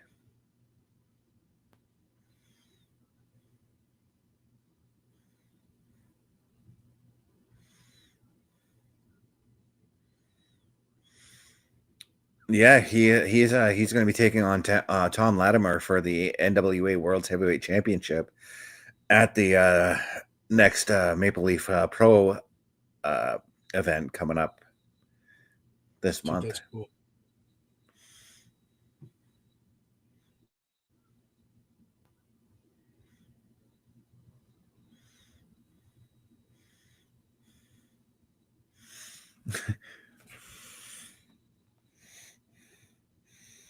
I'm I gonna throw love a how they message. got to do this. Yeah. WWE exalts all like you don't have just be like, listen, WWE takes zero recognition or responsibility for what's about to happen to these two people. Ding ding, here it comes, and ding ding. Okay, now get it on like Donkey Kong.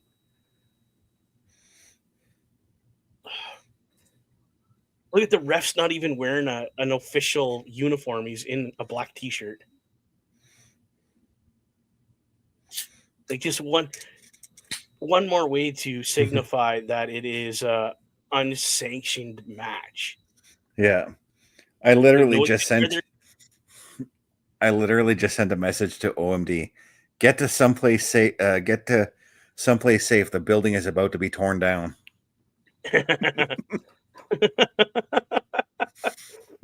This would be the time you want to take your locker room visit, my friend.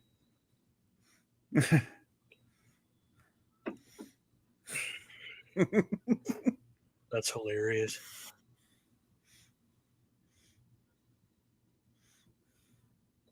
This is what I think too, Bobby. I think Randy Orton's going to show up in this match and either help Sami Zayn or he's going to help KO. And if he helps either one of them, if it's KO, he's going to be a heel now. If it's Sami Zayn, he's a babyface right now. It makes more sense for him to go after KO, considering it was Kevin Owens who took him out. Put him on the shelf. But at the same time, did KO do that as a request of? Like, hey, listen, dude, he's Randy Orton just talking, right? Bro, I'm sore, I'm tired, I think I need some time off. And then KO just turns on him and says, here's your time off, bro. Nothing says loving like a WW pay-per-view and edible cookie dough. Yes. I don't know if I can work with this guy anymore, Best. Like, He's got the good food. And he's down here eating cookie dough in front of me. Like, it's fucking rude. First time we meet and dude's already cranking my gears here. Baba Duke, have you ever heard of an Irish car bomb? Irish car bomb? Yeah, I've heard of an Irish car bomb, yeah. Like, bomb, car, boom, people die. No, it's an alcoholic burn. But I have done some liquid cocaine, and that shit fucked me up. You take a shot of Jameson with Bailey's in the shot. Okay. Half a pint of Guinness. Yeah. You drop the shot into the Guinness and chug the thing up as the shot glass goes all the way to your face before the Bailey's curls. You know, you can have rest. Holy shit. Yeah, no, I couldn't do that. Not now, anyway. Before I could have. In college, I'm not a fan of Guinness, but I'm not a fan of Guinness, but I might try that. Yeah, I went to a bar and I used to do those, at least one. You know, just with friends, you do one drink and stuff. And they found out it was my birthday, and the entire bar bought me. It was like, what is he drinking? An Irish car bomb. There's 8 lined up in front of me, including the one I bought. Jesus. Mm-hmm. No, I did a shot of liquid cocaine. That's all they told me. They didn't tell me what was in it. And me being me back in the day, I was like, and they're just tiny, right? They're just this little tiny shot, right?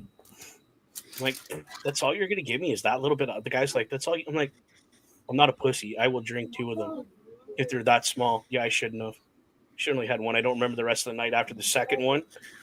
Yeah. And the glass hit the bar. I don't remember nothing after that.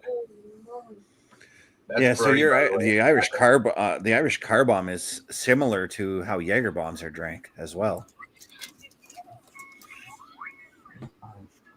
I gotta turn that down now. Yeah, do your thing, man.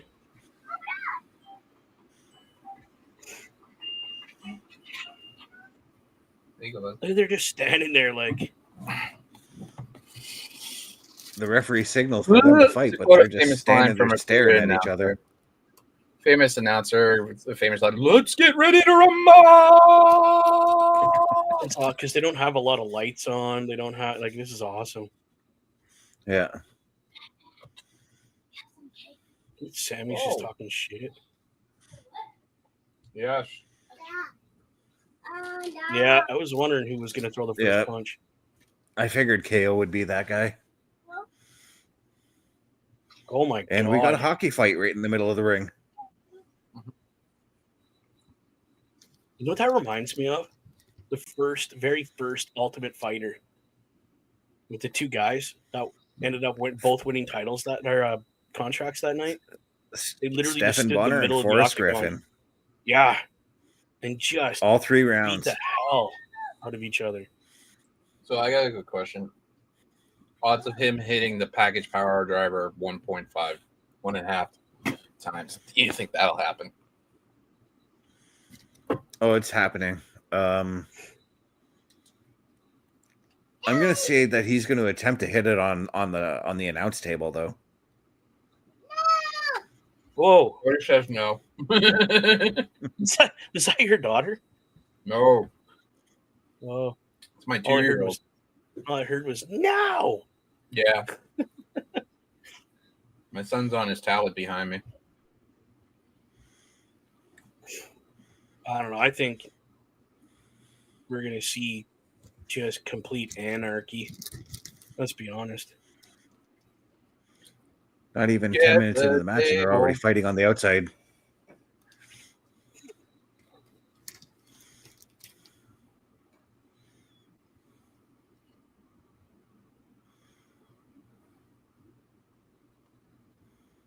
Is the crowd saying we want tables? Probably. I don't know. I can't hear the crowd. They are too. Half of them cheering we want chair. The other half is cheering we want table. I was going to say, what's your guys' favorite match of all time? Holy shit. I've got a couple, but there's one that absolutely sticks out to me. I know it's controversial. I have 2 of them. But they happened in one night. The night this gentleman, Eddie Guerrero, won his title, and the same night that this gentleman behind me won his title, Benoit. That night, for me, those 2 matches, greatest matches of all time. For me, it's Hell in a Cell with Foley and Taker. That changed me to be like the way I am now as a wrestling fan. Yeah. For me, it's the first match. For me, it's the first match I ever remember seeing, and it wasn't even a wrestling match. It was a boxing match between Mr. T and Roddy Piper at WrestleMania 2. And I had the opportunity to tell. I told Roddy Piper that was my first wrestling memory was him. Yeah, throwback. I got to work with Roddy on his last movie. Yes. That's sick. Yeah, I missed it because I had to work at the mine at that point. They actually called me in. They called a bunch of the guys in. I got called in because of film school. For me, it's the Taker Mankind match for the Hell in a Cell match, and it's an amazing match, but people don't talk about the complexity of the match. AJ versus Cena, where they didn't get out of the ring at all. Yeah. Just because you see people doing all these crazy moves and stuff, that just the tactical stuff is keeping all that. I got a hockey stick. So, yeah. Sorry, I don't mean to. I get excited and I just, ADHD. Oh yeah, do it. Well, the term slappy is going to be used all day. Hashtag slappy. That's 2 minutes for slashing for Sami Zayn.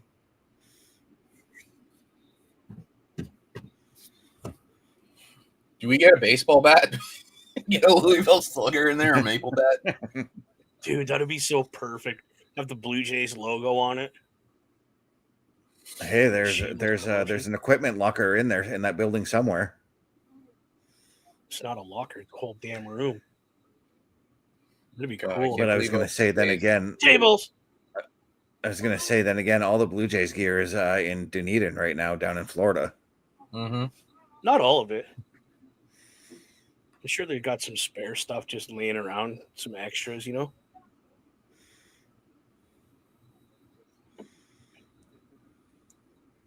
That's awesome.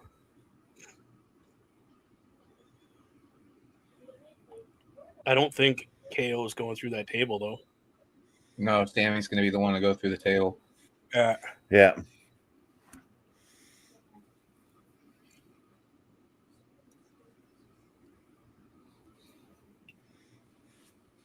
Like, this is a non-sanctioned match in a WWE area. There's got to be some sanction to this.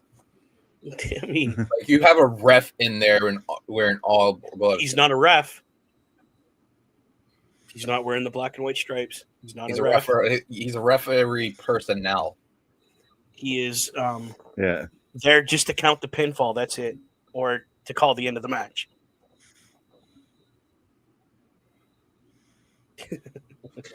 I love it. I love the idea of Orton coming in and punting Kevin. And there's your Mania match for Kevin.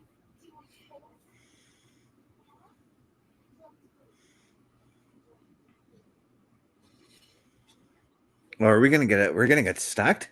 A stack table spot. We don't see that often. Did we get a Dudley stacked spot for freaking ECW? This is awesome. Freaking all Come the on, team. They Joe. go through every single table in the whole place. Oh, right in the face. Oh, 2 minutes for spearing for Sami Zayn.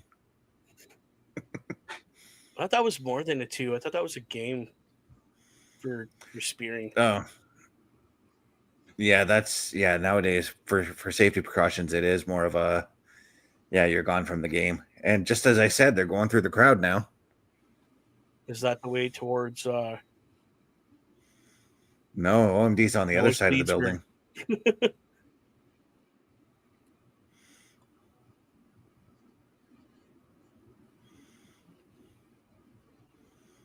But you know what? If I'm not mistaken, based on OMD's position, he should be able to see the Tron with no problem.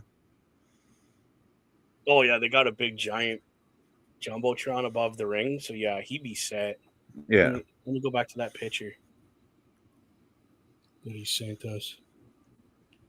Can we get the Owens Roman Reigns spot with the whole golf cart with the whole the whole freaking, what was it? The Thunderdome era where they did the freaking at the Tampa at the Trop, and they had the Thunderdome in the Trop. Yeah. I totally forgot about that spot until you just reminded me there, throwback. So if you look at that picture really carefully, right at the top of it is the light assembly that's around the bottom of the jumbotron. The jumbotron is just above that, so he's set. Plus, you'll be able to see them walking around and doing this because they have spotlights on them. So, good for him.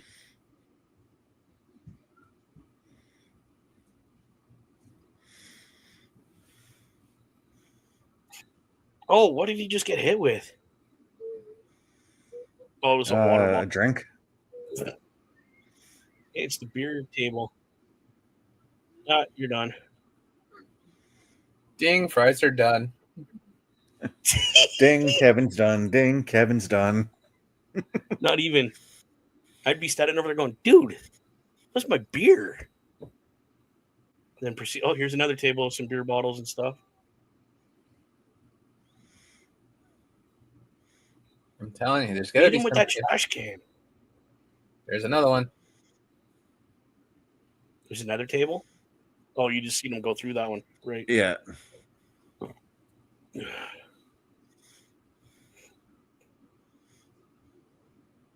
Jesus. Popcorn everywhere. That was awesome. Well, generally, if you had popcorn there and stuff, you already got your popcorn popped. Yeah.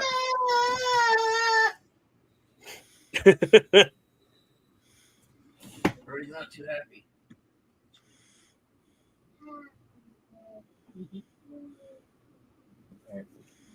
Parental duties. Be right back. Yeah. Yeah.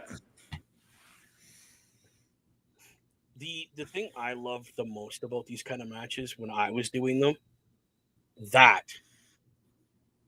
The trash can lids and the trash can themselves, dude, I would beat you purple with the trash can. It was so much fun. For me, when I used to wrestle the hardcore matches, it was more about the innovation for the types of weapons that I would find. You ever beat a dude with a woman's purse? Yes. Yeah? Yeah, that was the I funnest thing literally I've ever done. I literally went into the crowd, grabbed, and it was my friend's purse. So I told her I was going to do it in the match. She's like, "Yeah, go ahead." So I went up and I ripped it from her because I was supposed to be the heel. So obviously being an ass to the crowd, right? Snap it. Yeah. Yeah. Ripped it from her and then turned around and literally did like a lasso around and then just whipped my my opponent with it. I didn't tell the person. Ooh. Oh, What the heck was that? That was a monitor to the head. Jesus. That's not a monitor. That's a piece of plastic. Remember when monitors were monitors? They were like this deep and. Yep. That's a monitor. And Randy Orton, I remember busting his back on one doing RKO, and that's when they decided to switch to the flat screens afterwards. Because the flat screen will fold. It'll go. The other ones, they didn't fold. Yeah. Especially if you landed on them. Oh, is he going to do it? No, KO's not going to let him do it. Come on.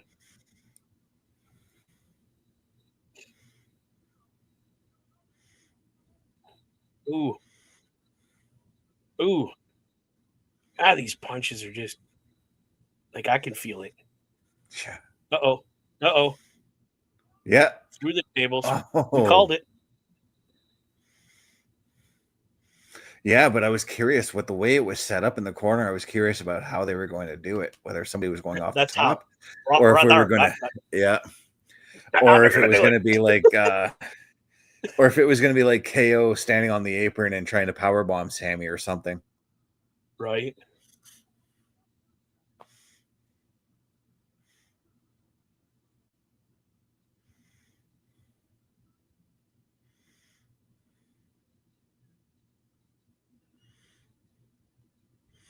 Bobby Stats is saying Sami is his pick to win. I honestly don't remember who I picked to win on Turnbuckle Talk. I'm almost certain I said Sami. I think I was the only one that went KO. I've always been the one that's always been like KO should win this because he's, it's just KO, and it's good story. But if your prediction, Bobby, of Randy Orton getting involved tonight, then it's not going to be KO. Ooh, I've done that. I've never done that. I was always well, then again, I'm a big guy. Nobody could really suplex me. So. Ooh, that was close. Although I have delivered a stalling suplex onto a ladder. Whoa, that would be cool. Yeah. Gave it to one Johnny Valentino, actually. That's why he's a little special. I've always wondered why that guy's head just quite isn't right. He was too willing to do a lot of stuff. Dude, he was one of the easiest wrestlers to work with because he was like, you know what? Let's just wing it. We'll talk about the big spots, but we'll wing everything else. That's kind of the way he was. Yeah. Like whatever you want to do, dude. Like what's your major spot you want to get off? I'm like, well, this, and this. And he's like, okay, but if we do that, it'll lead into this. I'm like, totally. Oh, into the chair. Oh my God. Oh my God. That chair folded the wrong way. As God is my witness, that chair is broken in half. Right? That chair just made the Hall of Fame. Yeah, I don't blame the crowd reaction to that. Oh, and the hula kit. Oh, the referee just ate it. The ref, quote unquote, here, because he's really not a ref. Now this is where Orton shows up. Oh, and he just stunned, and he's not going to win. 1, 2, Yep, the Phantom 3. Hey, it's little Flair. Little H doing his famous run to the ring. Oh, Whoa, what the hell? yeah. Hey, I don't blame Why Little didn't they H can just still make it a take last bumps, man man. standing? Sorry, I didn't mean to cut you off. What'd you say? Little H can still take those bumps pretty well. Oh, here's another one.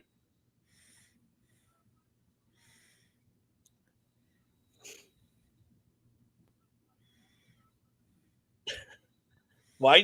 I wouldn't even have addressed Kevin at all. I would just, he's not there. Yeah, I would literally roll Nate out of the ring and just go check on him at ringside and make myself incognito at this point.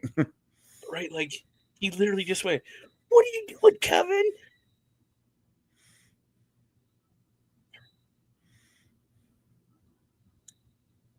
Oh my God.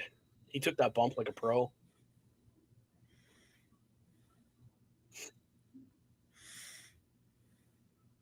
Kick him out of the ring. Kick him out of the ring. The amount of destruction that's in that ring right now. Another table. Whoop. I'm surprised KO hasn't pulled out a ladder, to be honest. To You know, I was literally going to say the same thing This is because the match of the night. This is Right. everything I thought it would be. I was literally going to say the same thing about KO and pulling out a ladder. I mean, given it was the ladder match with Cody Rhodes last month that sparked this feud. Mm-hmm. Well, and he hasn't put Sami through a ladder yet. Like, he tried grabbing that chair. It didn't work. This is awesome. This is like an unsanctioned TLC match. Right? You just Well, need it's the only a L and TC. the whole match. I was going to say it's only a TC match right now.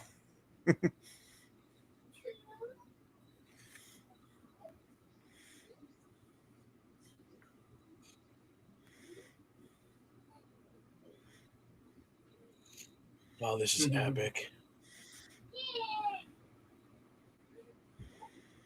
Well, I think Kevin's looking to go upstairs. Yeah, let's put a chair on there just to add. No, it ain't happening.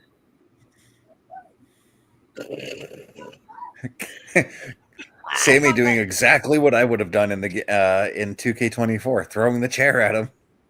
Me too. I just want to get away from me. Like, Sammy's so out of it. He's having a hard time, like, even Thinking of what to do to KO next. This is pretty much all adrenaline at this point. Oh, Yeah. hell yeah. Yeah. And that's when Uh-oh. magic happened. Oh my God, KO took the table more than Sami did.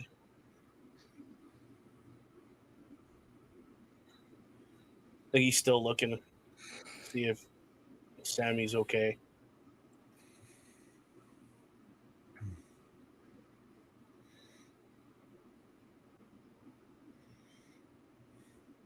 I'm going to say this. Holy. This is very respectful of saying this. This is this generation's Hell in a Cell. Yeah. Yeah, they don't have a clue what a Hell in a Cell match is. They have no clue how good, a really good one that it would be is. Oh, if KO and...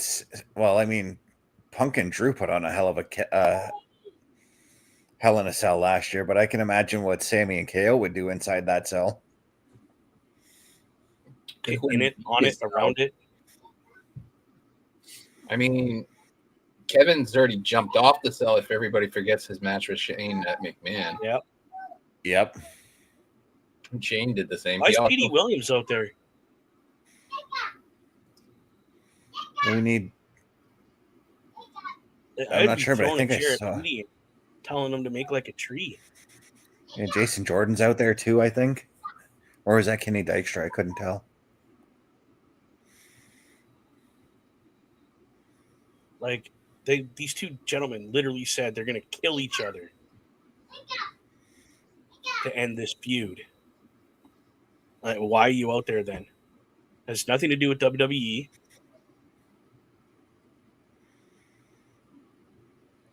But they are still WWE employees.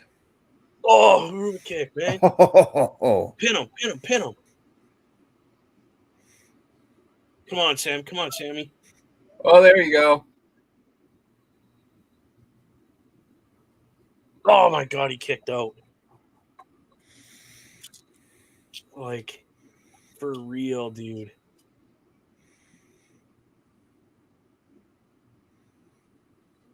I hate to say this, and we're only in March now starting. This has got to be a match of the year so far. it's definitely in that running right now. Mm-hmm. Holy cow, dude. Like, Somewhere out there, Sammy's- somewhere out there, Jim Cornette is having an aneurysm right now. This guy's always having He- an aneurysm. I was about going to say something. coronary. Yeah, because I mean, I'm pretty sure the three of us know, but for any of the viewers out there know who don't know, Jim Cornette absolutely despises these two men.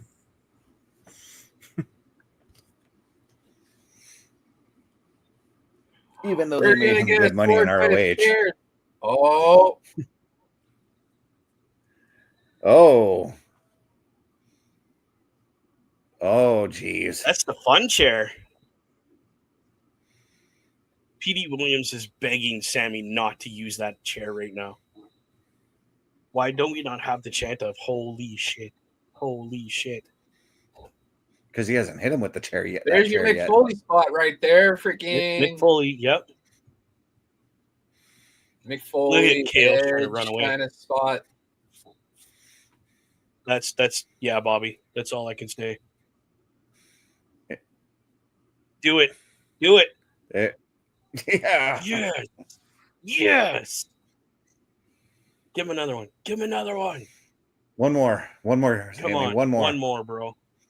Make him quit. Oh, yeah. Right on the head. Watch. That doesn't even hurt. That's the best part. When your adrenaline's pumping, you don't feel that. He's going to feel it tomorrow morning, though. Oh, yeah. Oh, yeah. He'll be Viking in about 5 deep by morning.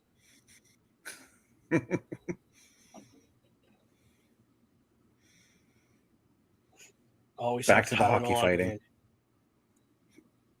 Oh, no. Yes. Oh, Yes. Jesus. I love it.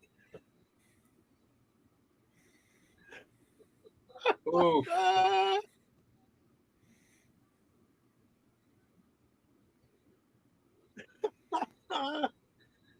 I love it. Oh, and then we're Somebody not done end with the this, chair. Michael Cole's begging for somebody to end this. It's gone. They can't, though. They can't. Broken in half. Used to be. Oh, yeah, buddy. Oh, Hairs didn't even jeez. bend. Oh, my God. Come on, pin him, Sammy. Oh, my God, he's still kicked out. Oh. And the chair just dropped on it. I'm like that far behind you guys. Oh, my God. That was awesome.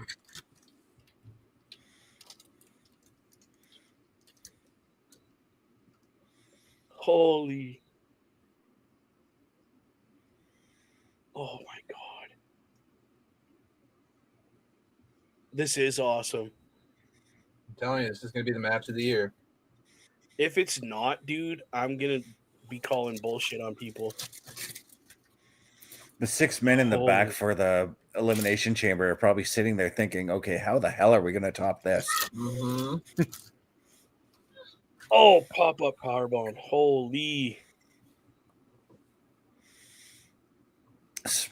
Good job, Sammy. That was a total veteran move right there. Yeah, I was going to say smart move to roll away from the ring, but I'm not sure if there's false hand anywhere kind of situation or if he was just doing that to get some distance from KO. I think it's Probably more the of distance part. instinct, right? Mm-hmm. Because like we stated, when your adrenaline's running, you're running totally on instinct as well. And your brain goes, get out of the ring. I'm safe out of the ring. Not thinking there's more toys outside the ring to play with. Oh God, dude. Matches like this make me want to get back in the ring. Matches like this, it makes you appreciate life in general. Yeah. Well, that too. I miss this stuff though. I do. Oh, he's gonna break his neck. Oh God. Oh, Oh. Well, we know two people that are not making it to Raw on Monday. I think Sami's hand protected him a little bit. Oh my God, that's awesome.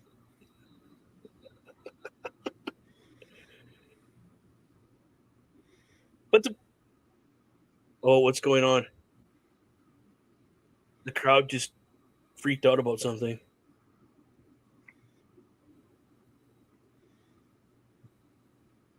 Who's on the other side of that? oh, he's looking for it. No, powerbomb. Oh, Oh yeah, My- yeah, because he was right by the apron. yeah. Dude, my neck is starting to hurt watching poor Sami just get his head beat in. Oh. Babe, if you're watching, I'm gonna need a neck massage later. Like this is starting to hurt. You know who's a really good guy? Because it popped in my head about people that we've met or want to meet. PD Williams was one of the best guys I've ever met. For me, go ahead. Okay, yeah. I was gonna say for I'll go. I'll just explain. Yeah. Because I kind of geeked out a little bit. Because I've been watching PD Williams since he was in Windsor, Ontario. And then he got into TNA and did his thing there, which was phenomenal. And I kind of geeked out a bit, and he just looked over at me, extended his hand. So I shook his hand, and he pulls me in. He goes, "It's okay, dude." 3 KO when I told these guys KO was going to win. And he just was like, "Dude, it's cool that you're kind of, you're excited to meet me." He goes, "I get it, but let's take a That breather." wasn't even a 3 count. That was a 2 count. It was too, yeah. They just wanted to end it. As soon as they dropped the one hand and then went 2, he was going to kick out, and they rang the bell anyway. So, and MTs are in there. They're not done. It's not over. No. Not in a long shot. Petey's trying to take No. he's throwing the chairs out of the ring.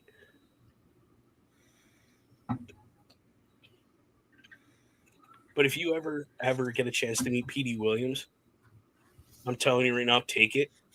The guy is phenomenal. Like I said, even I was freaking out because I was like, "Oh my God, it's PD Williams," and he just shook my hand with me and said, "Dude, it's cool. I'm glad I got to meet you too." And he didn't have a clue who I was. That just calmed me down. Kevin's probably going to run in and do a package powerbomb. I hope so. Oh, he's slowing down. Oh, he's doing that whole slow down. Yeah. Yeah, there it is. He's not done. They're not going to let him? Oh, shit.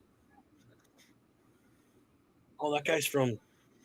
Oh, get handcuffs on the guy. These are local dudes. Yeah. Is he seriously pulling up the bats? Uh-oh. Yep. Uh-oh. He's gonna try and hit the package pile driver on Sami on those mats or on that exposed floor, which is because they haven't gotten the turf ready for the. Which because they haven't gotten the turf ready for the Blue Jays yet, it's all cement under there. Yeah, we're gonna get an RKO out of nowhere. I hope so. Oh, yes. Call it. You called it, dude. Did. As soon as you said it, his music hit. As soon as you said we're gonna get blah blah blah an RKO, his music hit. I know. I saw it. Peacock's a little behind of everybody else. Drooling on myself. Yeah. So the best wrestler I've ever met, and I'm not saying this because I just recently met him, Eugene, man. He's a That good guy, dude too. was so cool. He was so cool. He after I got my picture or my 8x10 of him signed and all that, I took I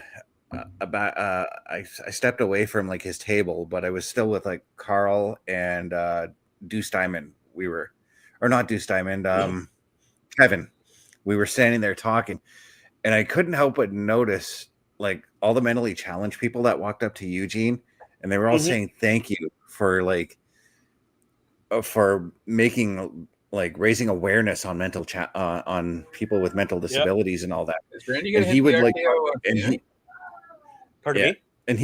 and he would come around and like hug these people and just, you know, spend like 5 or 6 minutes just talking to them. And that was so cool to see that. Oh, here he goes. All the lights just all kicked on. Yeah. RKO. Fuck yeah. Sorry. So KO and Orton at Mania. Yeah. Yep. Unsanctioned. Come on, get the punt. Punt it.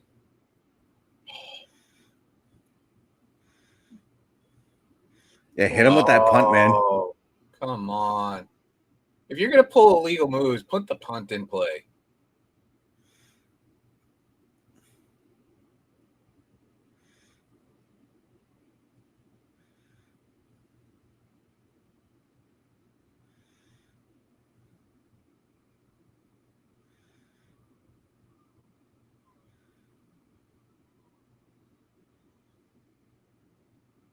Oh, that's what's covering the turnbuckles. They just got these bags covering like the WWE logo on the corners to show that it is not a WWE sanctioned match. Because there's one that fell off in the one corner. Yeah, in the bottom there. Mm-hmm. Oh. He was going to give him a good chair slap, but he decided not to. No, he's lining the foot up. Just tighten that knee brace down. Yeah. No. Now they just need to, yeah, here it comes. Yeah. I don't think he's going to do it. He's going to hit the stunner's going to happen right here. You watch, because KO's looking at him. Oh, and there's the story that's going to lead to the match. It's going to lead to Yep. Orton wanting to hit that punt, and we're going to see it at Mania. Security's escorting Owens out as fast as they can right now. Yeah. Keep going. Yeah. And that's where they're coming out and of, Owens too, by himself, the way. Yeah. They are coming out of the dugout. Yep. Yeah, I was going to say it's either the dugout they would have been coming out of or the pitcher's mound, but I forgot they raised the pitcher's yeah, they're up now. area. Yeah. Yeah.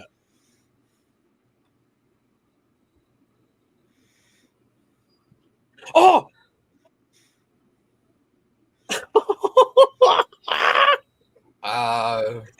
Dude, that's 4 RKOs tonight. He's like, please don't. No, that's 5. Like, come on. Keep coming. Michael Cole just goes, it's a KO party in Toronto. An RKO party in Toronto. I just got to that part. That's hilarious.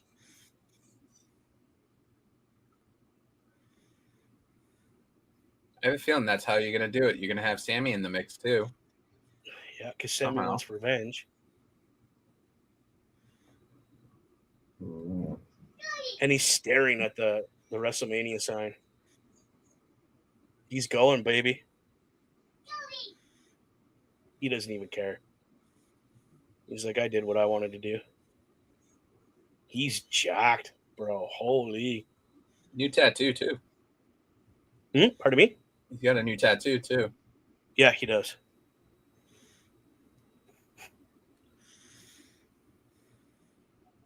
Wow, dude.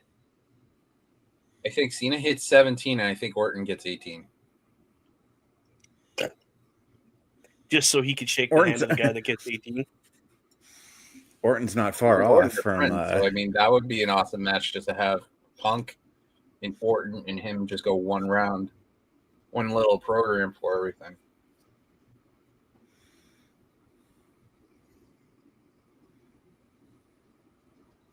My goodness.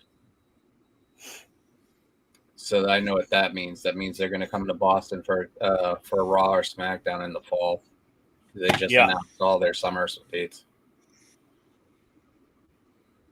Oh, it looks like I'm going to Monday. If they do Raw in Boston, it looks like I'm going to Raw in Boston. There you go, buddy. Take some pictures and send them to us because that would be epic. You want to see the NXT photos I have? Are you serious? I'm a little jelly, to be honest. That you guys have all been to a live event, and I haven't ever, except for the ones I wrestled in or the CWE shows that come through town. Yeah. Let me look. Oh, Bobby, that is so good. He's like, I could see Randy Orton and versus Kevin Owens at Mania as well. He says, Yeah. That's where I think, like I said, like they blocked that punt, but I get a feeling that they're going to build 2KO hitting that punt, or I mean, Randy Orton hitting that punt, and it's going to be at WrestleMania. "Oh, it's all blurred out because of your background, bro." But I see the ring. Yeah. Nice seats. Bolster, if you were live with us right now, I would actually disconnect you from this video. As much as people hate Logan Paul, you got to respect his ability, though. What he does. Listen, I've always been the first one to say his in-ring ability on par. I respect that. Logan Paul as a person is a complete douchebag, and I think he could take a long walk off a short dock and shoot himself. I really could care less. I think he's a douchebag. But personal opinion. And Bulkster does that kind of shit because he knows that it just gets me jacked. Yeah. We do that too. When Logan Paul makes his way to the ring, we're always like, hey, look, it's Bubba's most favorite wrestler. We do that with OMD too because he despises The Rock. So if you had to make the card for the IC title from women's in the United States, who would you have Chelsea and Valkyria face at Mania? Oh, Jesus. That one I might have to get back to you on because there is so many women deserving a title shot at that Intercontinental title. Like, it's hard to choose one.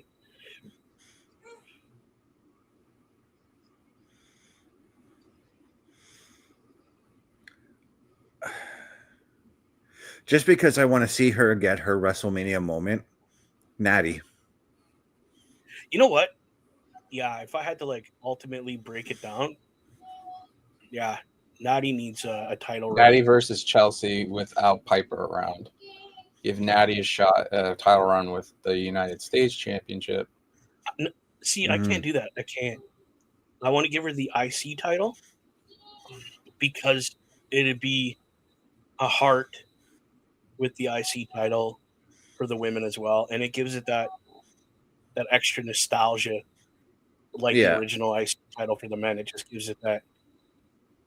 I mean, the IC title in the 90s was synonymous with the Hearts, with British Bulldog holding it, Bret Hart holding it, Owen held it. Owen. Okay, so we'll get Valkyrie and Natty. Yeah. That's what I would do. For Chelsea, I kind of want them to go back to Michin. Yeah, and I know that they've overdone that, but I kind of want to do something different. And like I said, NXT guy pull it. Why not you do with like they're doing? They do with the North American Championship. Have like a ladder match with multiple women in there and just do it like that. Fuck that shit. You know what we do? Piper Niven turns on her, takes the title, walks away. Well, that's what it seems like they're building to. They're going to be building towards eventually. Yeah. See the very top of that CN Tower? Been there. I got to go to the top part where not even the tourists and stuff get to go, because I know a guy that does maintenance on it, and he took me right up as high as you can go. I've seen videos of guys working on the top of that tower, and I'm just like, nope. Yeah, Nope. I don't like heights, bro. I was like, Nope. I value my life too much. I value my life. I literally, I when I can't went wait to for that. when I was in Toronto in 04. I have TV. I'm going to be watching Evolve on Wednesdays. We get it on YouTube up here.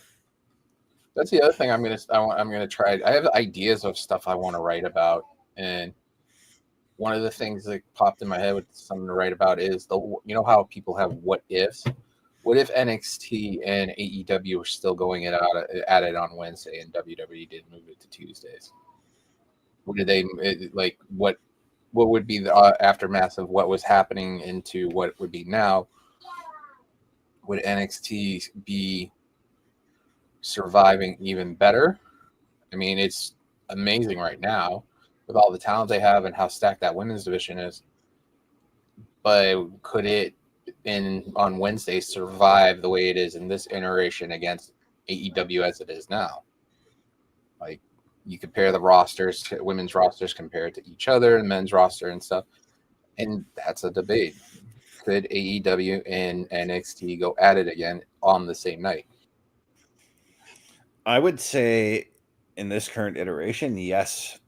I think NXT could beat it, but that might also light a fire under Tony Khan's ass, and he might actually do some good booking, in my personal opinion. Yeah, because my personal view on AEW is just they don't do anything that just interests me right now. I used to follow it casually, and now it's just like I want to go to a show just because the feeling of the show is better than it is on TV.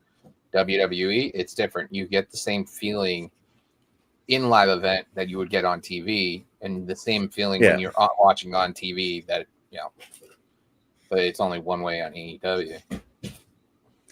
But if you actually went to Summer again, I'm going to use SummerSlam 04, where the crowd was just against everything that WWE wanted.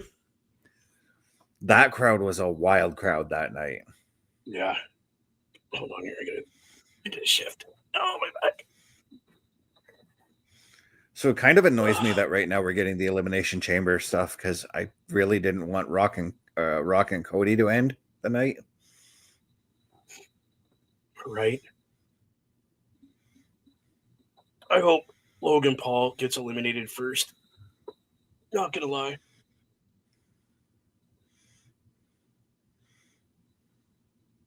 No.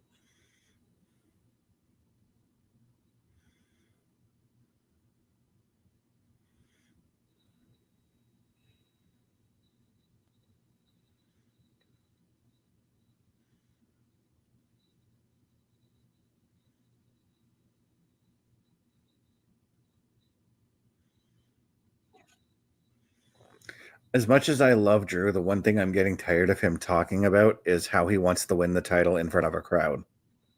I mean, do you blame him? Yeah. So I had this shirt. Obviously, this is Dusty Rhodes. Yeah. So I had to wear this for Cody because I'm hoping Cody's going to make the right decision tonight. But ultimately, I wanted to wear in support.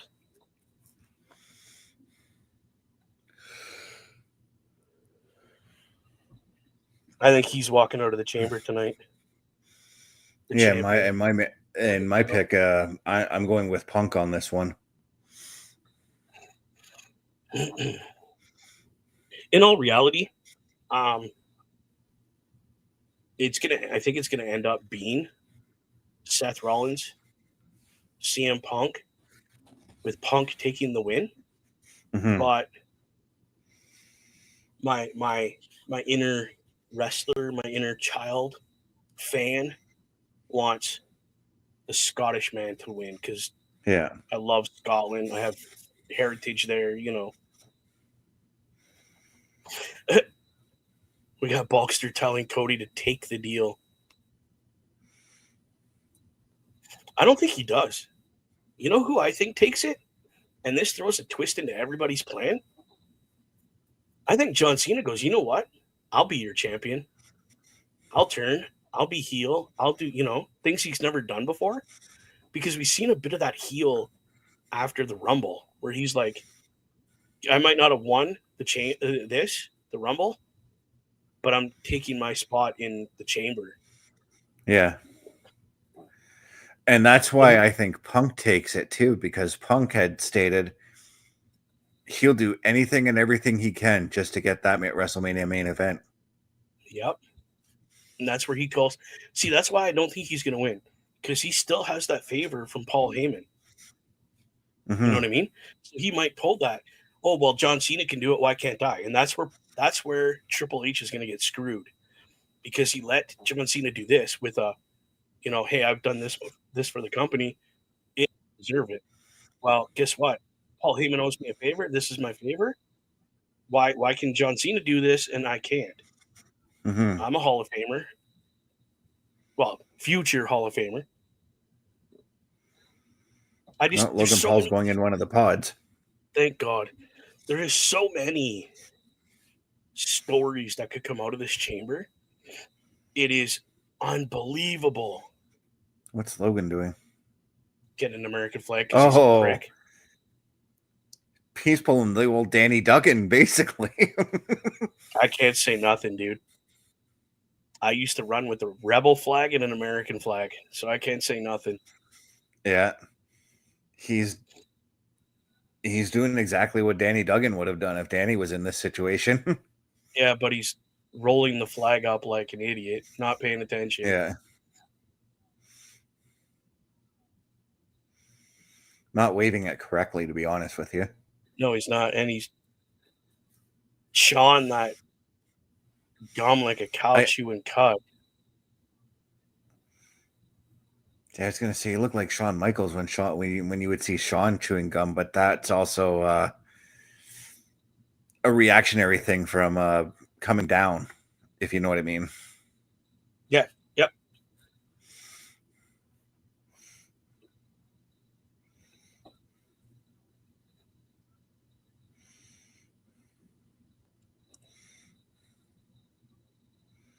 This kid doesn't deserve to be in the ring at all, period. Again, let's sponsor the company and pay my way into the ring. That's how I feel.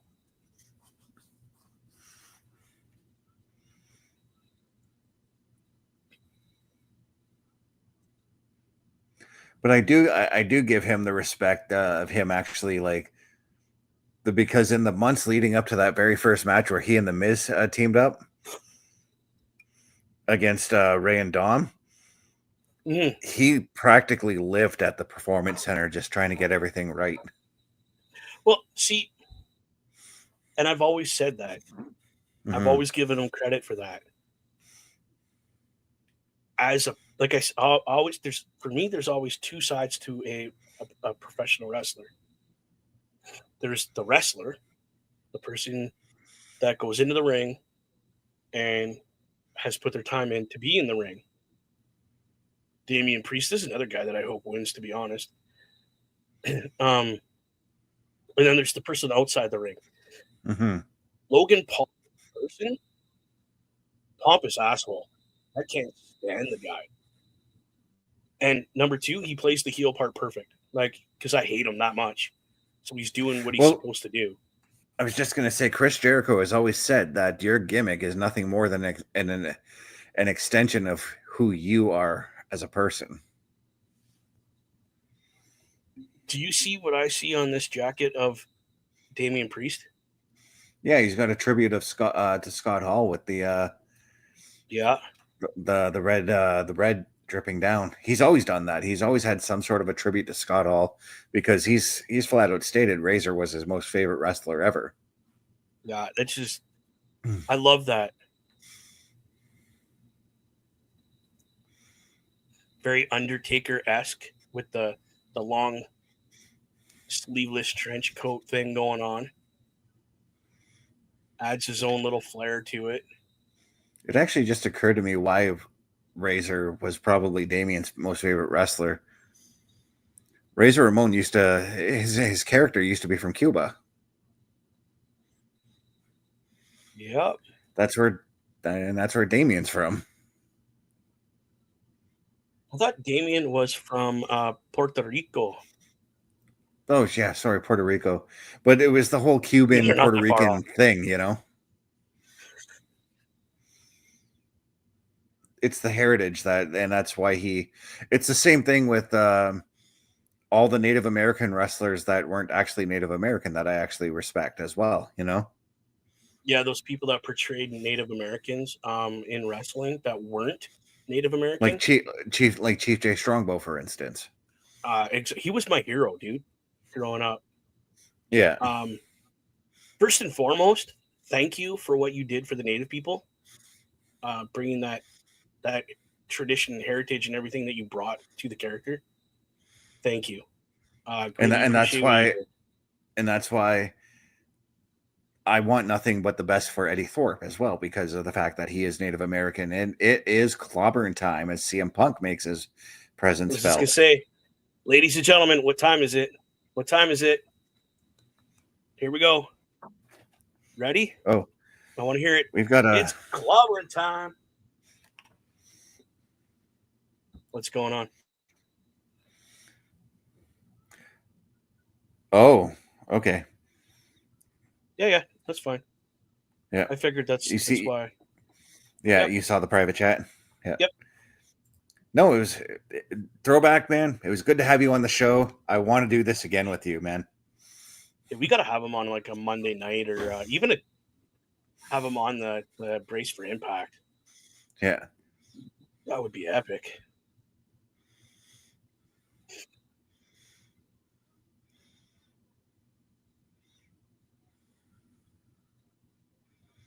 I put Damian Priest. He's my dark horse in this match. Yeah. See, I'll be honest. He's the dark horse. I would, because I absolutely love Damian Priest. I loved him since his days as Punishment Martinez in Ring of Honor. Right. I want him. I'd love to see him win, but at the same time, I want him and Drew McIntyre to fight at WrestleMania. Nice. Because that's a very fresh feud. That's a feud I don't think they've ever done even outside of WWE that I think would be fantastic. That would be fantastic.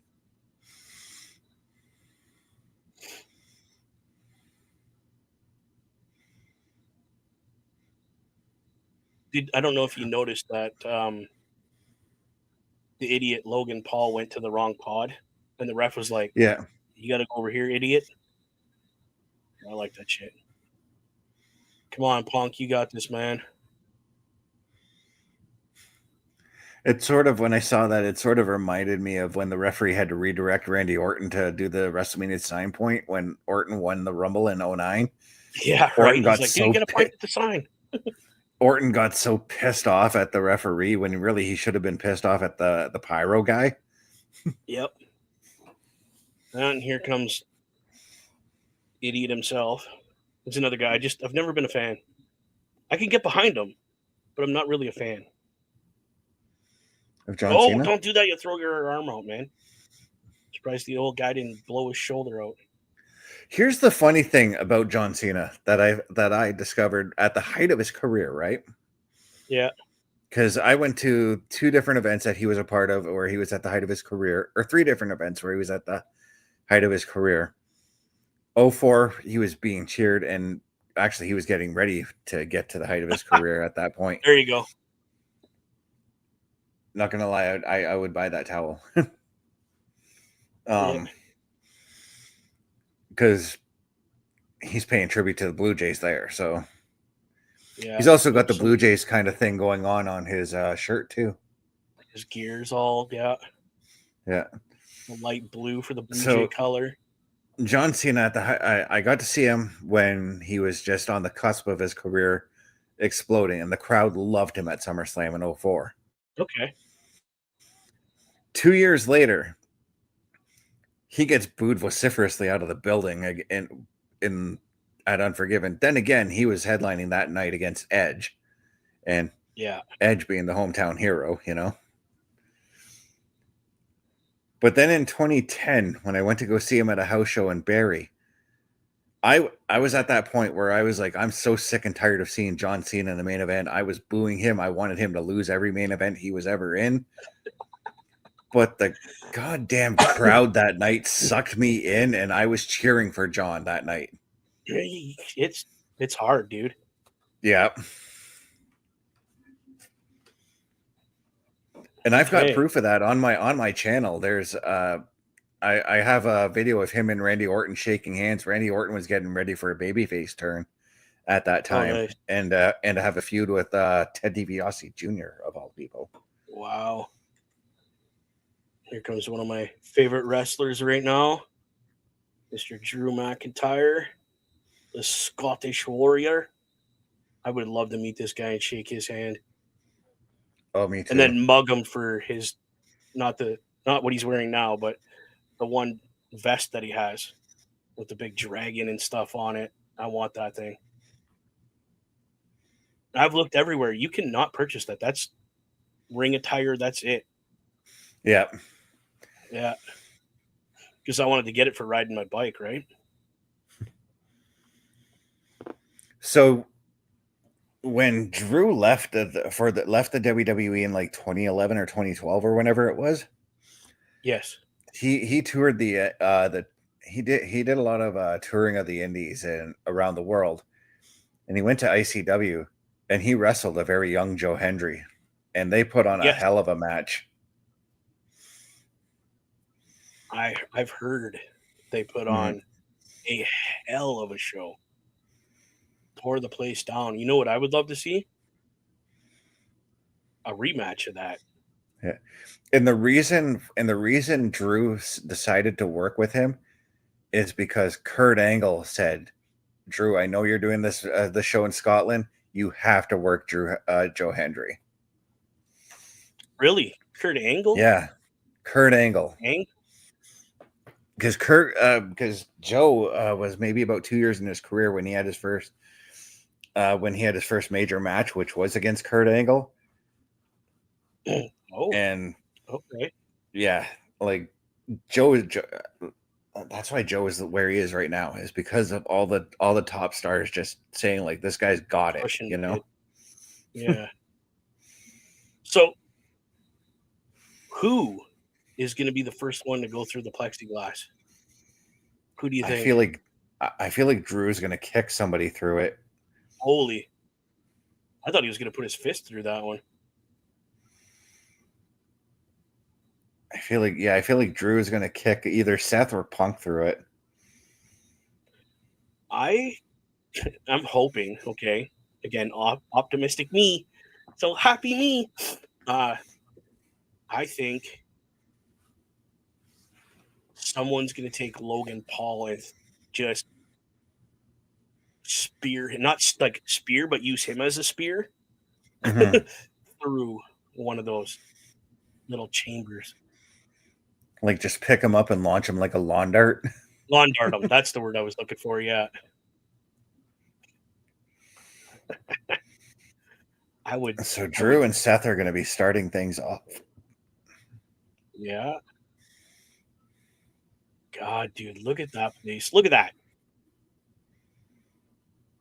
My God, that's incredible. I mean, TV doesn't do the arena justice because it is massive in there. When I went, okay, we were sitting right behind home plate. Like, literally where I was sitting is right behind home plate. But we had the I top. was okay. Look So at you got the video wall on the one side. The Yeah. video wall's here. I was right about here, and the mechanics for the roof were like right about here. So like I can hear when the motor started going for them to shut the roof off. That's or to close the roof. But I could literally stand up and I was stretching and I could touch the track where the roof closes. I mean, did I? No, because I don't want to get in trouble and get kicked out because there's cameras everywhere in there. Yeah. Especially for the track and stuff, make sure nobody's up there, nobody's trying to, jump out. But dude, and I remember during the game they actually had to stop for a rain delay so they can close the roof. Yep. And I just sat there, like my grandpa and I just sat there in the seat. We watched the roof do its thing. What's Seth Rollins wearing? Like, for real, dude? I could not tell you. Space Saiyan Ranger thing? Like, what the hell? Bro. Chill. Even John's trying to figure it out. Right? Hey, there's CM Punk just chilling out. Punk is doing exactly what I would be doing in the chamber. Just sit down. Wait till my time comes to get in. Have a seat. Why not? Just relax. I'd probably sit there in some like monk pose, like Buddha. Mm-hmm. Just ignore everything that's going on. Be in my own head, A little respect there from Cena. Seth Rollins. That was nice. I mean, personally, I'd just flip him off and be like, we're not friends. I don't give a shit who you are. Yeah, there. Door's locked. Let's go, boys. Yeah, sound of the bell. Here we go.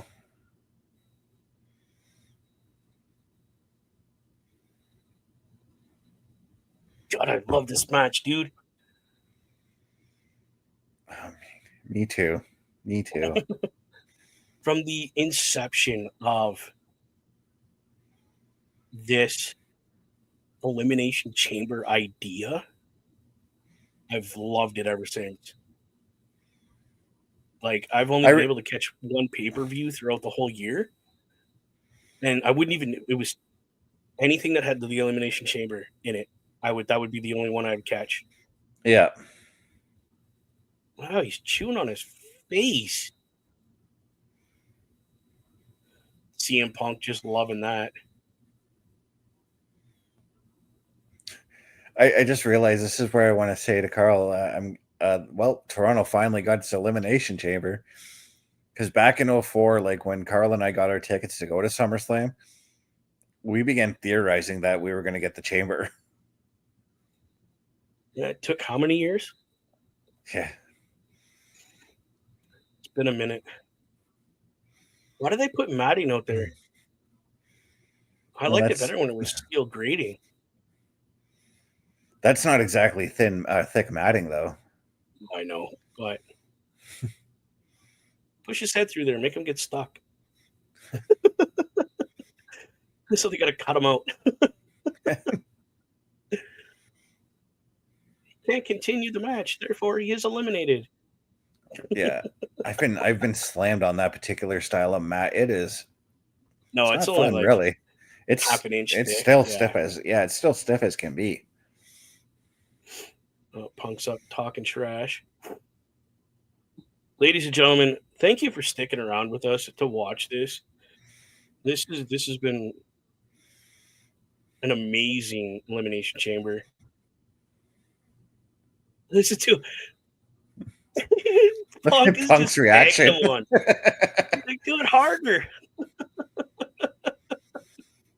Punk is like, "Yep, I approve of what you've done." Yep. My name's CM Punk, and I approved that abuse.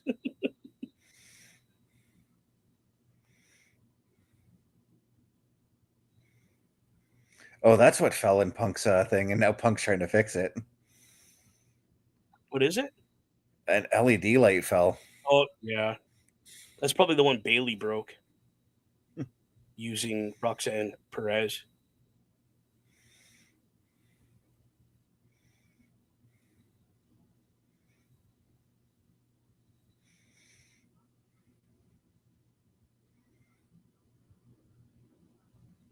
Logan Paul taunting the crowd there. Yeah, I mean, it's Logan Paul. Nobody cares. I hope his pod gets jammed and he can't get out. That was almost an elimination of Seth Rollins right there, dude. Like, yeah. There's a thought. Okay, inches. So let's say Logan Paul actually does get locked in the chamber, and it's like, let's say only Drew is remaining. Maybe that's where Drew kicks the fucking thing down and beats the gets his hands. ever-loving snot out of that kid. Yeah. I approve. My name's Bubba Duke, and I approve that assault. Because that's what it would be. Not going to lie.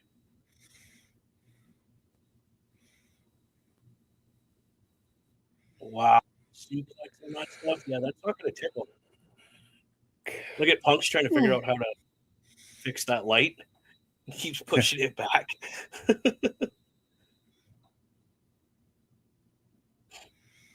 I mean, my God, guys. Someone should be getting released soon.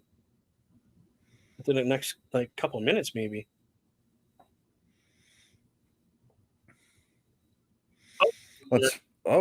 Okay. I thought Seth went. Couldn't even make out what the hell happened there because the camera he went to throw him into the support for the right there. I can't remember the turnbuckle. The actual turnbuckle. And he grabbed himself and flung himself back to. Oh no! Jeez. That's gonna cave. Oh, that caved his throat in. I thought it was his chest. Oh no, that was his throat, bro. Oh my God. Well, 10 seconds till we find out who's coming in next. Oh, they're really teasing Punk. Oh, it's not going to be Punk. It's not going to be John Cena neither. So, Logan Paul. Let's see him get his ass beat. Oh, Damian. Oh, I didn't call that. Nope. Damian's been wanting to get his hands on Drew.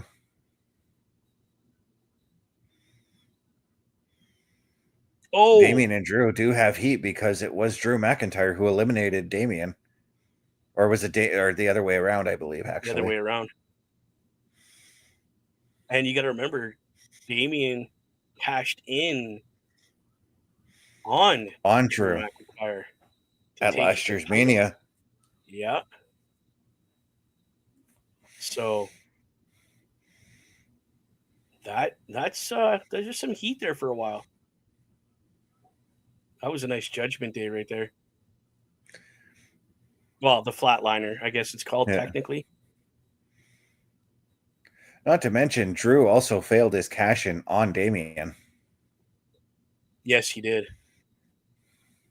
The Razor's Edge. That's nice. I haven't seen that for a while. Bobby, I like you. Please don't be saying stupid stuff like that. He just says John Cena for the win. I firmly want John Cena. I firmly want John Cena and Joe Hendry at WrestleMania. I think that's what's going to happen. Because John Cena's going to have to call an audible because I think Punk is going to call his favor in to get the match against Cody Rhodes. And here's the thing, Joe Hendry's already put in the work, especially I think it was in NXT recently where he came out and he's like, I want a match against John Cena. And then he even talked about it on the Chris Van Vliet podcast where him and John actually sat down and talked about the idea of having a match with one another. Why wouldn't you? Oh, man, what a powerbomb on top of Damian Priest. Oh, dude, Seth, that was close, man. Yeah. That was close. Drew's still very much asserting his dominance here. He is. The thing I don't want is all 6 of these guys in the ring at one time. It gets too hectic. I kind of like the that hecticness though. It's like when I'm watching a Royal Rumble. I don't want to see 5 guys in the ring. I want to see 10 guys fucking duking it out. But that's a different situation. In the Royal Rumble, I want that many guys in there, yes. Yeah. Oh, no. No. Oh, no. Oh, he's looking for whoa. Oh, my God, Drew.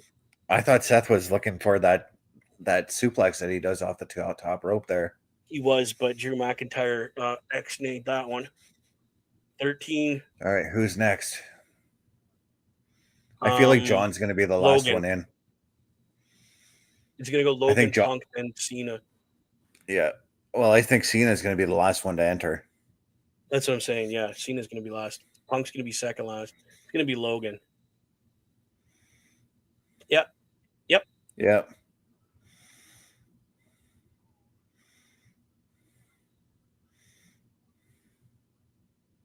The whole crowd. Can you hear that? Oh, you don't have your volume, dude. They literally are booing him out of the building. Oh no, I saw the reaction from the crowd. Okay. I saw the physical reaction, the thumbs downs and all that. Oh yeah, dude. You should have heard it. Just boo. You're not gonna. God, Logan Paul.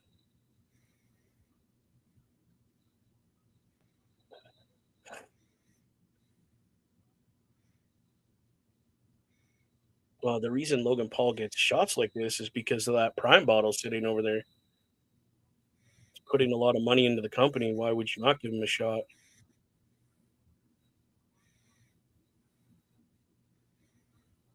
And I won't deny Prime is actually delicious. I But can't argue that. When I'm working late at night and I'm not tired, but I'm just feeling like drained. Oh, Logan. Oh, My ears just popped.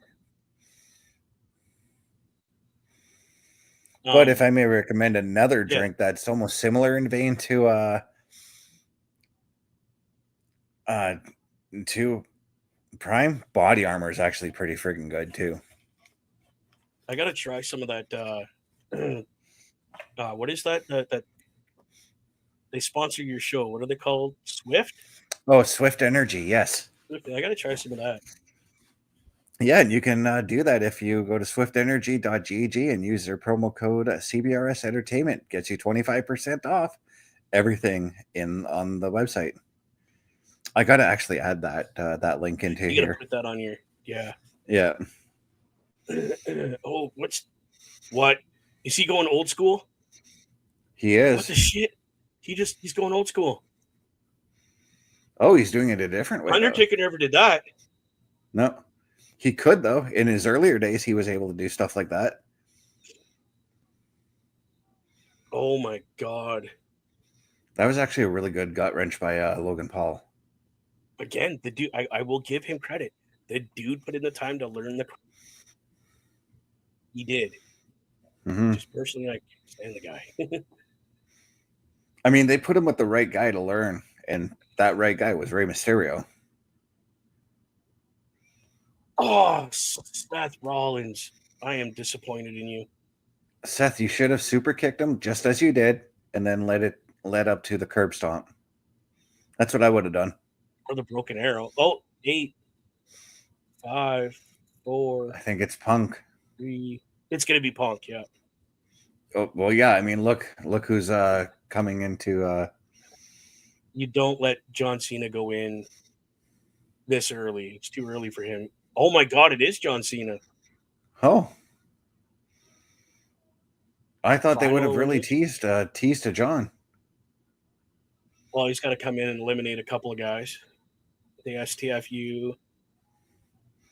Maybe Logan takes the pin from John. Holy cow. Like, you didn't just pay all your money to come see John Cena. Yeah, at least we're going to get John for about 20 minutes, I figure. Yeah, because that's all he's got. And then he'll be gone for a while, and then he'll be coming back. Oh, yeah. Oh, no, he's booked for a number of Raws after tonight. Is he going to be at the Raw after the Chamber? I don't know. I know that he's booked for... Oh, Claymore. Booyah. I know he's booked for the 3 Raws that are going to be on the European tour in the next week or so. Oh, shit. There goes McIntyre. Oh, shit. Your pick is eliminated first. Oh, shit. By Damian. Like I said, though, my dark horse eliminated him. Mm-hmm. So see, yeah, this is why I think it's going to... I think that's why I think this is going to be a match at WrestleMania. I think feud... Oh, look, Yep. he's staring up at that Mania sign. He's gonna go. He's gonna crazy kick. and He's start gonna eating kick. people. He's gonna kick his head off. He's gonna kick everybody's head off before he leaves.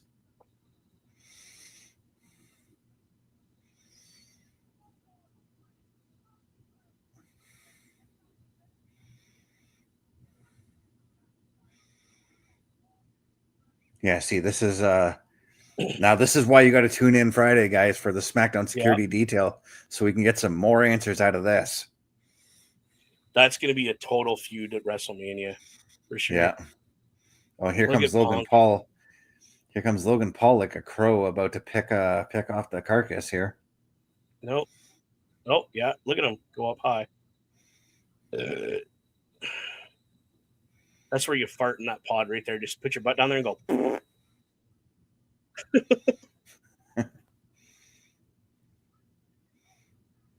Oh my god.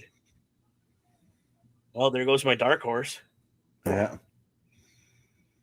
And my pick still has yet to even I'm enter done. the match. I'm out. Yeah, Bobby. Yes, he's not the only one that's mad right now. And look at this. Look at now he's laughing at me. Damn it, Bobby. You're like right now you're kind of like my buddy when we went to the Laird Raceways. We made a bet on the final race. We picked 2 cars to win. Yeah. His two cars crashed on the first lap. My 2 cars ended up first and second. I bet you Punk's going out the other door. Watch. Oh no. Oh no, he's gonna run Did right you for hear it. that? Did you read his lips? It looked like he Punk said, "You literally son of a just said, bitch." No, open the fucking door. Yeah. I don't like being able to read lips when that shit happens because it's like, oh shit, knee to the face. I think this is where Logan Paul eats it. That whole chamber thing is just vibrating. Holy. Turn him around and throw him through the edge. There you go.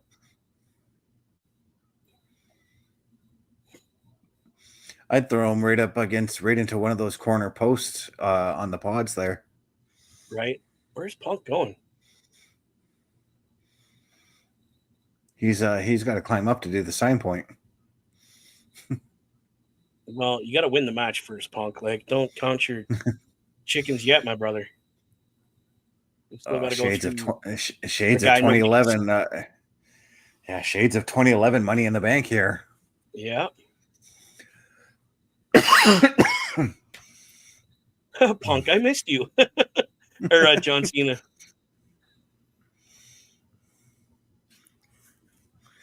These two guys, man, like they put on some hell of a matches way back in the day.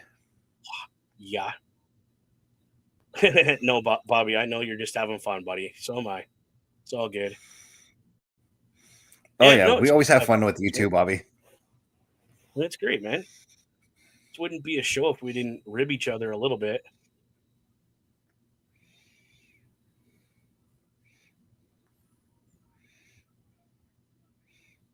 Oh, I love it.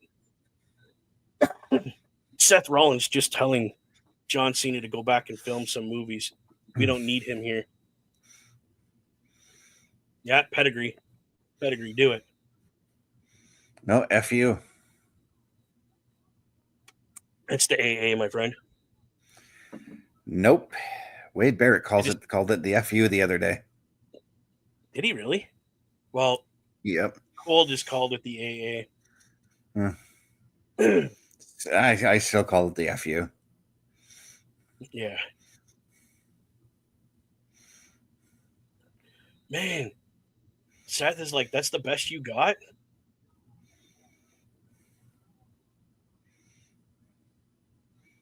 Don't give him credit, Cole. He doesn't have a clue. He's wise above his years. No, he's not. He just got lucky. He's still wet behind the ears. Oh, yeah. Oh, how's the taste in your mouth now? Brah. Go to sleep. That's what he's going to do.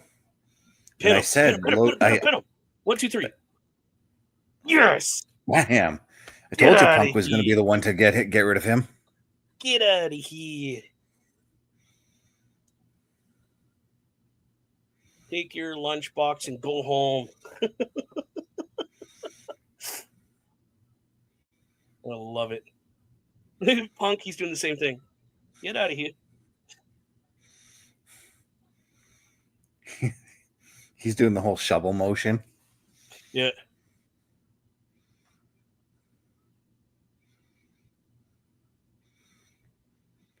Punk is like, I've got history with Cena. I've got history with Seth. Okay. Here it is, people. Who wins out of these three right now? Who do you pick? Punk. Okay. Because he was my pick from the start, so. I'll be honest with you. I think Seth Rollins wins. Okay. But Punk goes to Heyman and says, favor, I want WrestleMania. And Triple H has no choice but to make it so because he did it for John Cena to be here. OMD just sent me a message saying that this match, this crowd has been the loudest this match. Yeah, they have been. Mm-hmm. So you pick Punk, I pick Seth. Bulkster's just booing.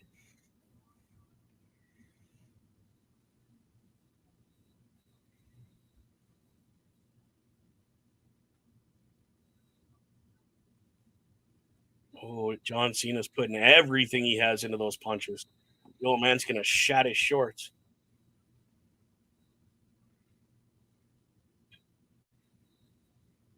Double team. Whoa. The heart attack at that. Wow. So there's a nice little tribute to the Heart Foundation right there. Yeah. Wow. I mean, in Canada, Yeah. why not have two of your biggest stars do a tribute to one of the greatest factions in WWE? I was just going to say, actually, tonight it surprises me that nobody threw a sharpshooter on in the match, and we're probably going to see it now that I've said it. You might. Don't shake his hand. It's Just punch him. It's a typical thing to see when you're in Canada. Somebody's going to throw a sharpshooter on. I was surprised we didn't see it out of Whoa, Trish. they're hugging. What the hell? Oh, yeah, buddy. Okay, that was cool. Let's hug, and then you see John. Okay, let's fight now. It's time. Let's do it. That's awesome, dude. I don't mind seeing sportsmanship like that. Dude, it's why I used to love watching the ROH, especially when the ROH Pure title was on the line. Because the rules stated, the rules stated in Pure title matches, you had to shake the hand of your opponent before the match and shake the hand afterwards. Yeah.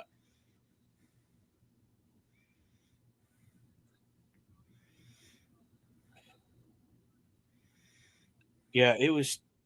Again, that's what drew me to Ring of Honor. Was the fact that they did that. The Briscoe brothers drew me to ROH action as well. Oh, he's looking for the STFU. Yeah, no, that didn't happen. Go to sleep. Go to sleep. He almost threw John right on his head there. Sure. Oh, no. Nice counter. Oh. Nice counter. See, these guys know each other inside out, man. Oh, they do. That's why you got pure wrestling like that. Come on, Punk. Don't give up, dude. Don't give up. Don't you do it, Punk. Don't, Punk. Don't. Roll, dude. Roll. I know it's going to hurt, but roll. Don't, Punk. Seth, don't, where are Punk, you? Come on, make the save, man. Nope. Oh, no. Okay, he got his hand through. He's going to pry out. There we go. Oh. Oh, right into the Anaconda Vice. Haven't seen that one in a minute. Come on. Tap out. No, Punk only throws it out when he knows he's wrestling a submission wrestler. And Cena's not really a submission wrestler, but he has that.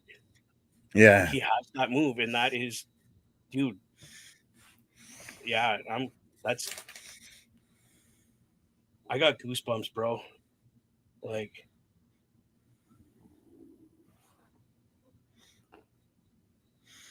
this is great. I love seeing this. Let them have their moment.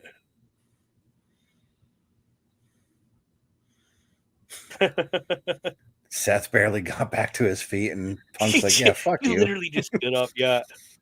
And Punk's like, "No, have a seat, young fella. Let the old guys handle this." Nice roll through. Nice roll through on Punk there for Cena. Yeah. Wow. Here we go. Man, the old guy still got it, eh? Attitude adjustment. Oh! Are you kidding me? Whoa. Are you kidding me? I fucking thought Cena had him. Dude, Cena had him. The ref literally, like, if he would have been that Matt, he would have had a cold. Inches. He was like, this close. Yeah, dude, he was like, yeah. That was awesome. See, guys, that's how you do a close 2 count. Don't watch the ref. Pay attention to the cadence. That's why I like Punk the way was the not. refs are counting now. And Yeah. I find it in TNA as well that they go,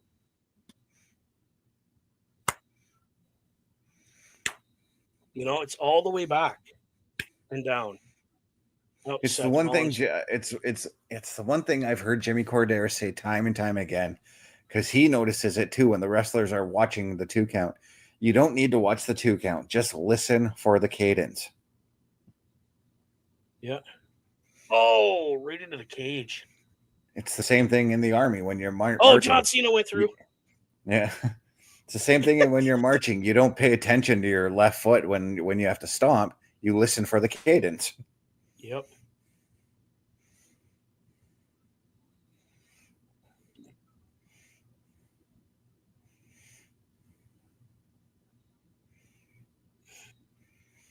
I still know my cadence for marching, by the way. Pardon me? I still know my cadence for marching, by the way, and I haven't marched in 16 years. All the time when I'm walking through Walmart, I catch myself marching, not just walking. Yeah.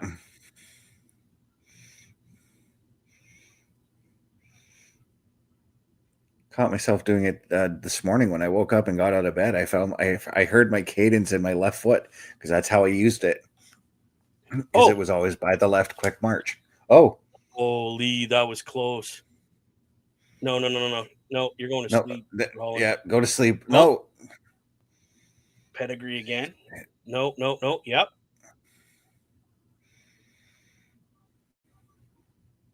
Oh. Jeevers. I mean, this is what we live for. Shouldn't be surprised about with these 3 gentlemen that are in the ring right now. It's gonna be a tough, like, balls to the wall, no shits given kind of match. I mean, the chance to fight Cody for the WWE title is on the line here. So,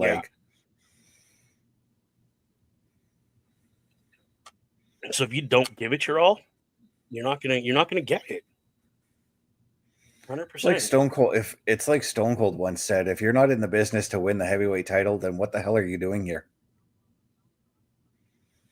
Right? Do you think I did backyard wrestling just for the fun of it? No, I did it for the glory to walk in the next match holding that title. Sacrificed practically life and limb for what? To hold that title.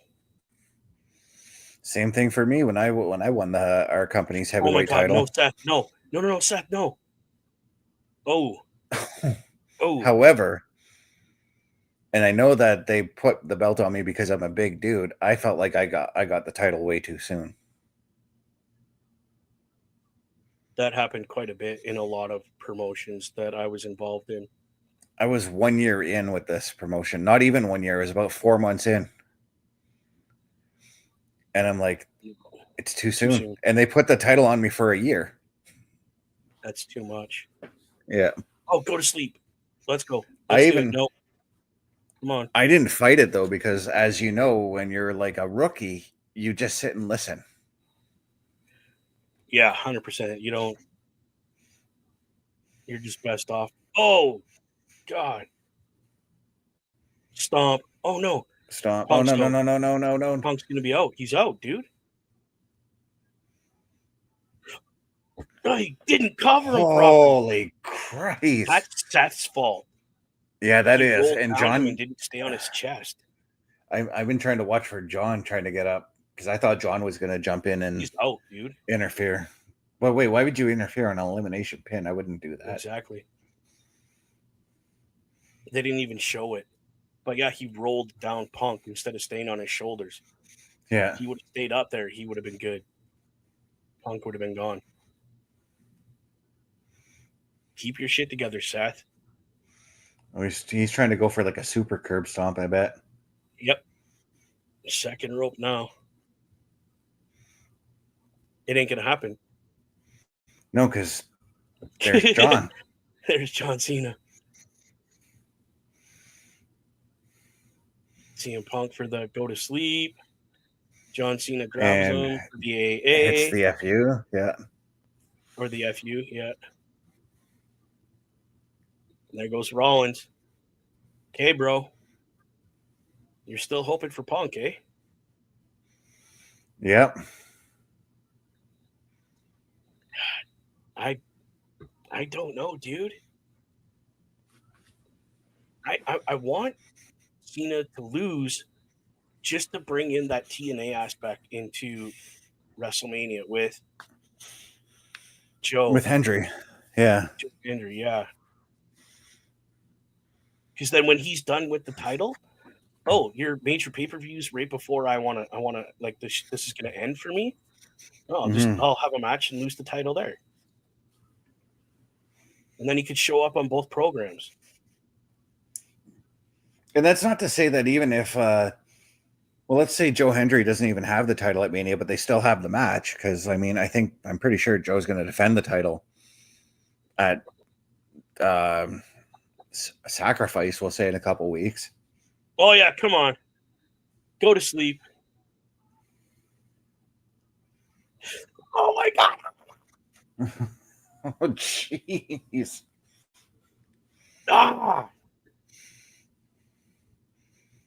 I mean, he's not even grabbing Cena by the head. He's grabbing him by the ear. Oh, no. Oh. See, even Punk, he was listening to the referee's cadence. He was counting the 2 counts with alongside the ref, though. Dude, I'm glad I took my freaking heart meds. Oh, I can't take this anymore, boys.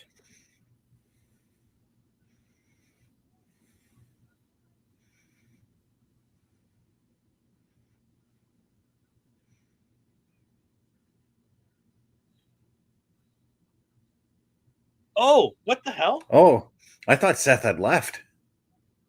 Oh, apparently not. So look at Cena's like, I just realized what happened. Oh, he's going to make him tap. That's like a sleeper STF. Mm-hmm. Oh, is he going to make him pass out?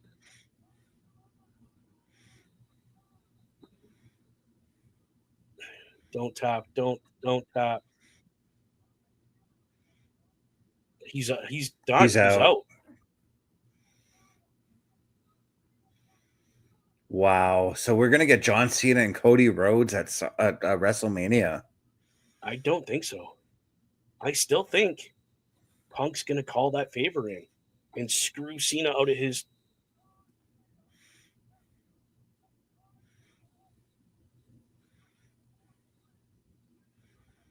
Or maybe we see Punk challenge Mr. Hendry.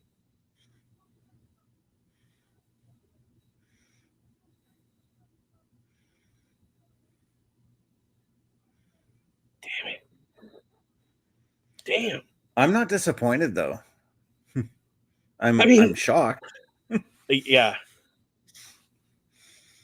But I'm not disappointed in that finish. I'm not disappointed in this match at all. Like, I know I said during the KO and Sami Zayn, I said all 6 men are sitting in the back wondering what the hell are we going to do to top that. That's what you do. That's yeah.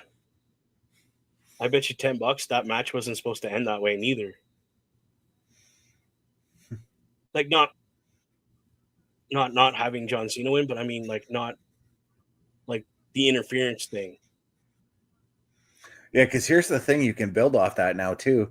You could have Punk come out and say, I didn't tap out. Yeah. I didn't tap. I never gave up. Where's my title shot? I'm calling that favor, and maybe it ends up being a triple threat match.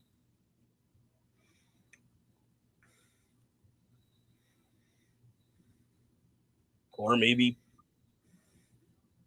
I don't know. There's so many options, dude. It's just and here's the other thing too, like we have a few Raws where John Cena is going to be on on the show. Somewhere in there, maybe we get Cena deciding to defend his championship match against Cody against CM Punk. Right. You never know.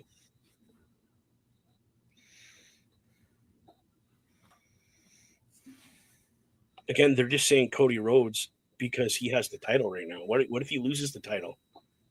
Because he doesn't take the offer from The Rock. Yeah. And what if Punk steps up and says, you know what? I'll take your offer.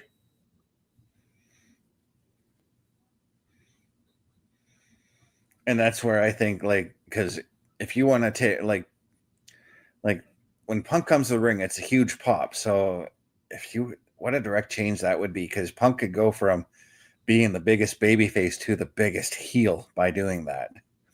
Exactly right. And just takes that title from Cody to now be a headliner of WrestleMania against. But here's the other. But here's the other thing I thought about too when it comes to Punk. I thought about, let's say Punk is the one that does take the Rock's deal. Rock wins the title Punk wins the title with the help of the Rock at WrestleMania. Punk comes out the next night. He says, I didn't do it for the Rock. I didn't do it for the people. I did it for me. Yep. Because I am going to headline my first WrestleMania, but I'm going to be a champion headlining WrestleMania.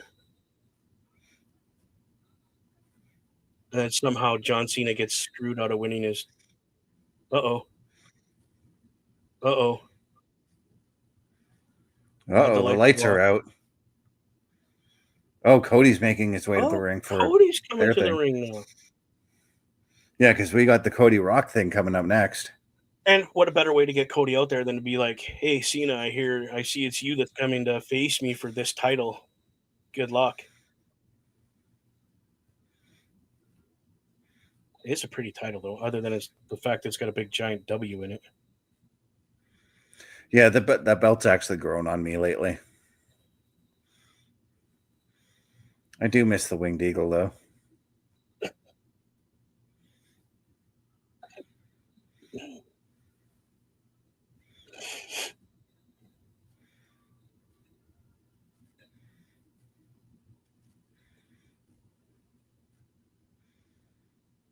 You know, those guys are like, I want that jacket. You don't take that jacket, you'll get security on your butt. Yeah. Real quick, like.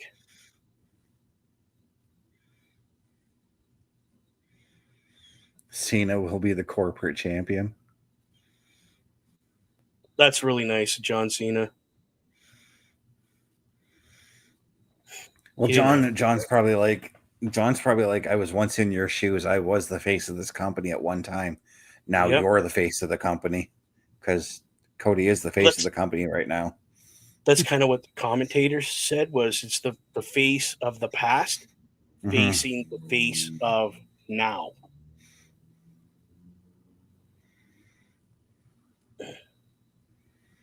So, yeah.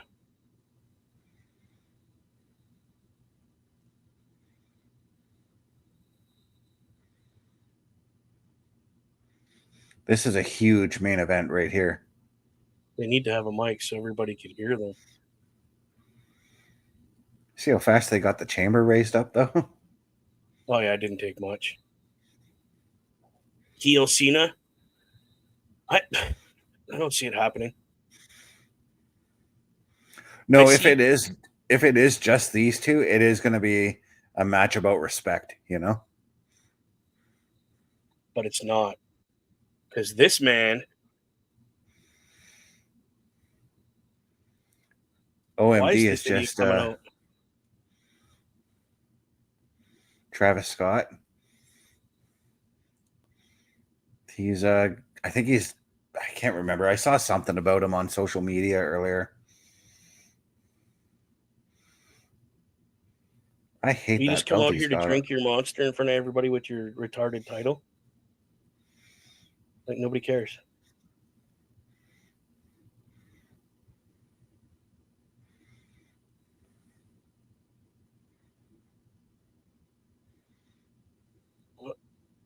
Oh, Jesus. The final here boss comes is new intro. Yeah.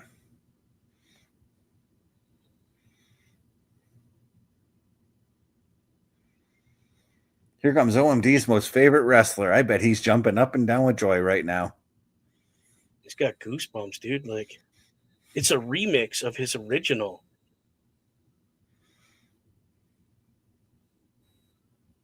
Back when he was the Brahma Bull? Yeah. Yeah, that's what it's a remix, though. Ooh, that's cool.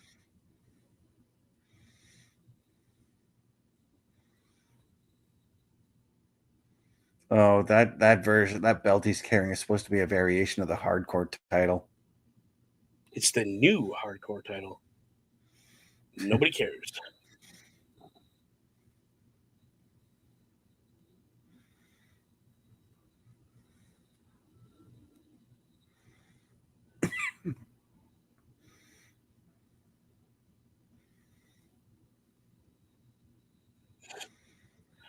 Let's see what's going to happen here.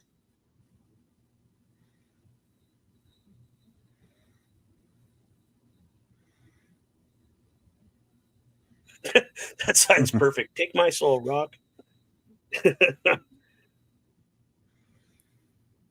That's actually one of the arguments I want to have with OMD when he talks about like how The Rock is all about corporate greed.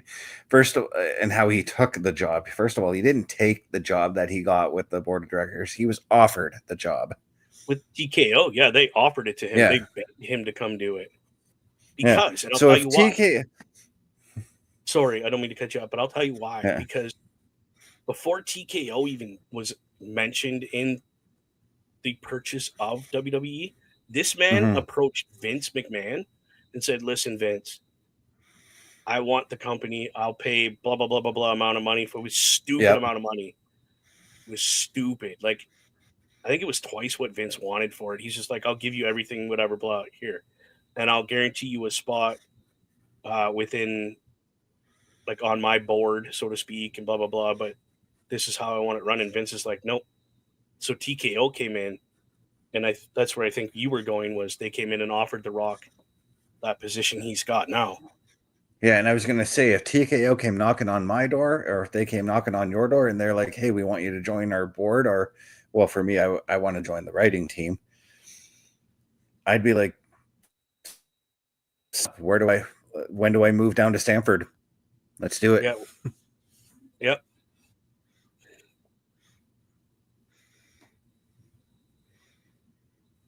Why? So The Rock has got the microphone. Cody's got one. I think the only person in the ring that doesn't have one is the two guys that aren't on camera right now. Does that person's sign say Indigenous in between The Rock and Cody? It does too. It's a green sign with black writing on it back there. Yeah, It does say Indigenous. I also saw the Indigenous flag in the crowd. That's cool.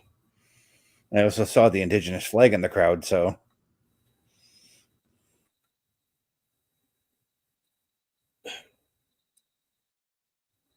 No, you won't.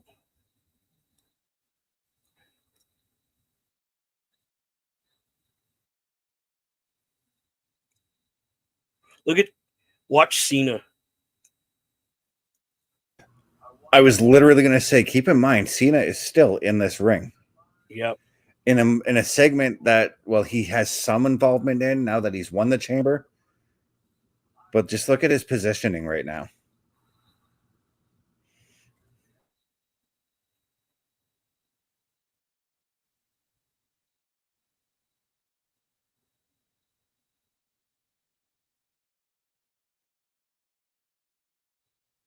Take your glasses off, and he could.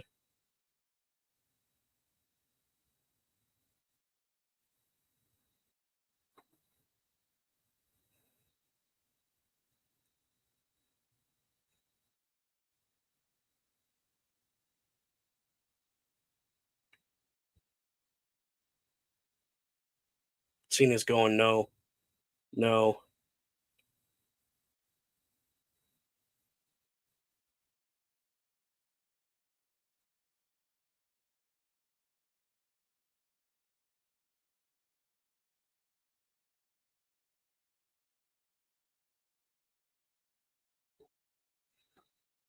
Cena trying to get the crowd into it.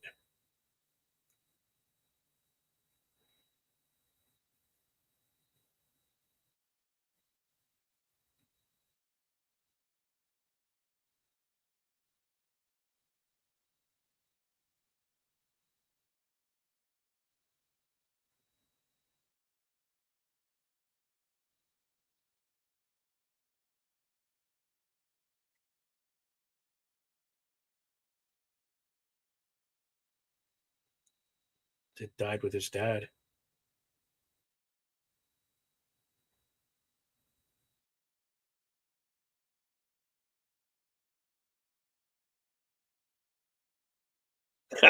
John Cena. That's great.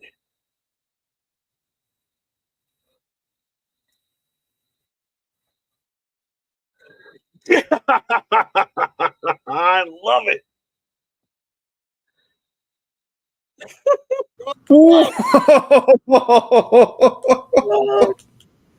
Wow.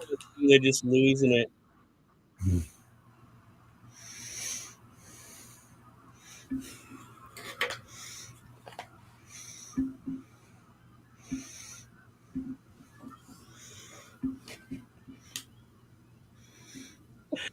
Oh, that's great. Look at the look on The Rock's face. What in the world is this kid doing? I don't. Travis Scott has no reason to be in this ring. Absolutely none. I just want to punch that kid in the face. I don't even know who he is. He's a rapper. That's all I know about him. Could care less, to be honest with you. Yeah. And they don't even rap anymore, so you can't even call him that.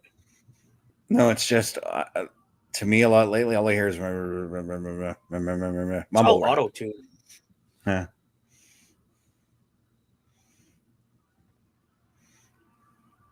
Oh no!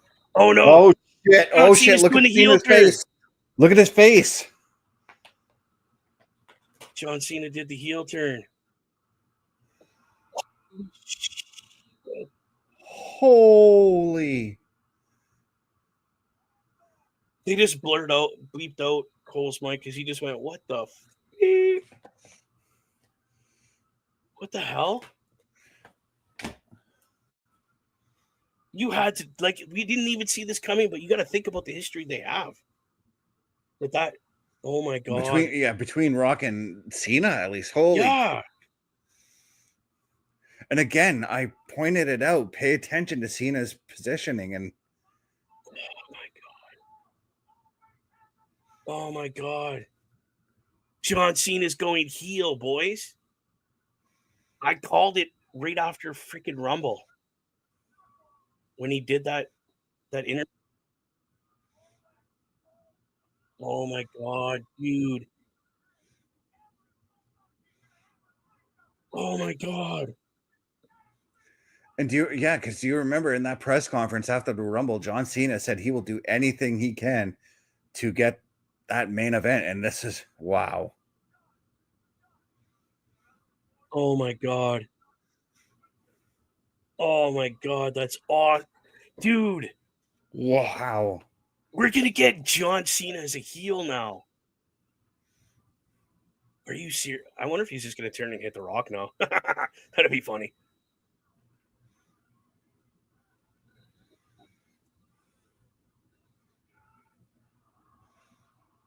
Oh my God. OMD's got to be losing his ever-loving mind right now. Yeah, didn't he pick Cena to win the chamber? He did. Oh my God, what a picture. Oh, There's your headline story for wow. Tuesday.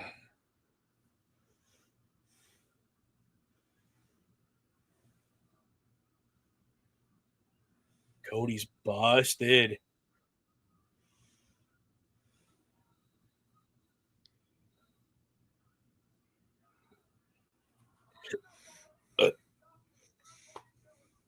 Oh my goodness, dude. And again, like, because John Cena said he'll do whatever it takes to get that main event, to get that title shot. It's similar in vein to what Austin had done at WrestleMania 17. Remember going into that, the build-up, again, with The Rock, where he said in a sit-down interview with that JR held with the two of them, he said, I will do whatever it takes to win that title from you, Rock. And sure enough, he sided with Vince McMahon that night to win the title. Like, come on.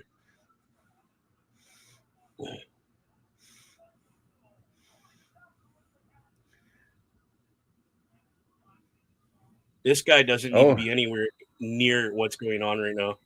Yeah. But you know, if you want to get like the shows like Entertainment Tonight talking, you know. Oh my God. Even though The Rock is in the ring, and The Rock probably makes way more money than Travis Scott ever will. Oh, yeah. Oh my God.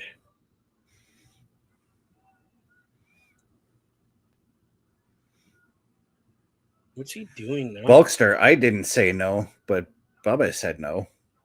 No to what? About John taking the deal. He wasn't even in my radar to take the deal.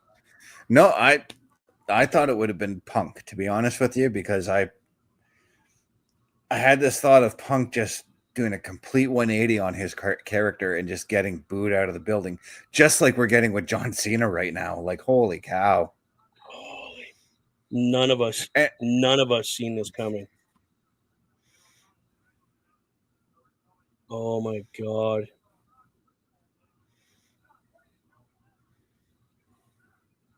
Yeah, he did sell out. That's they're chanting that right now. You sold out. Yeah.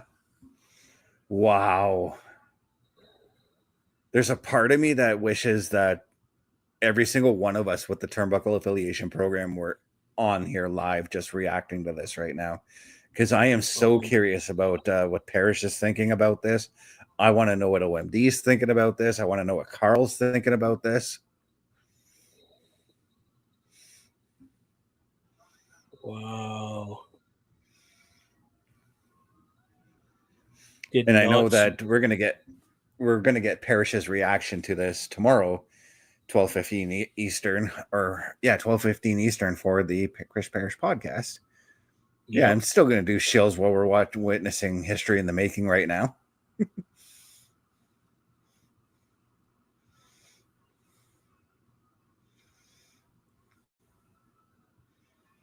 But this event just turned Cody from babyface to super babyface. Oh, dude, he's so beyond babyface right now. Like looking at him hurts. He's so bright. Cole getting in the ring to check on him. That's Cole. That just adds to it. I said Cole. Yeah. I'm agreeing with you. I'm so pumped.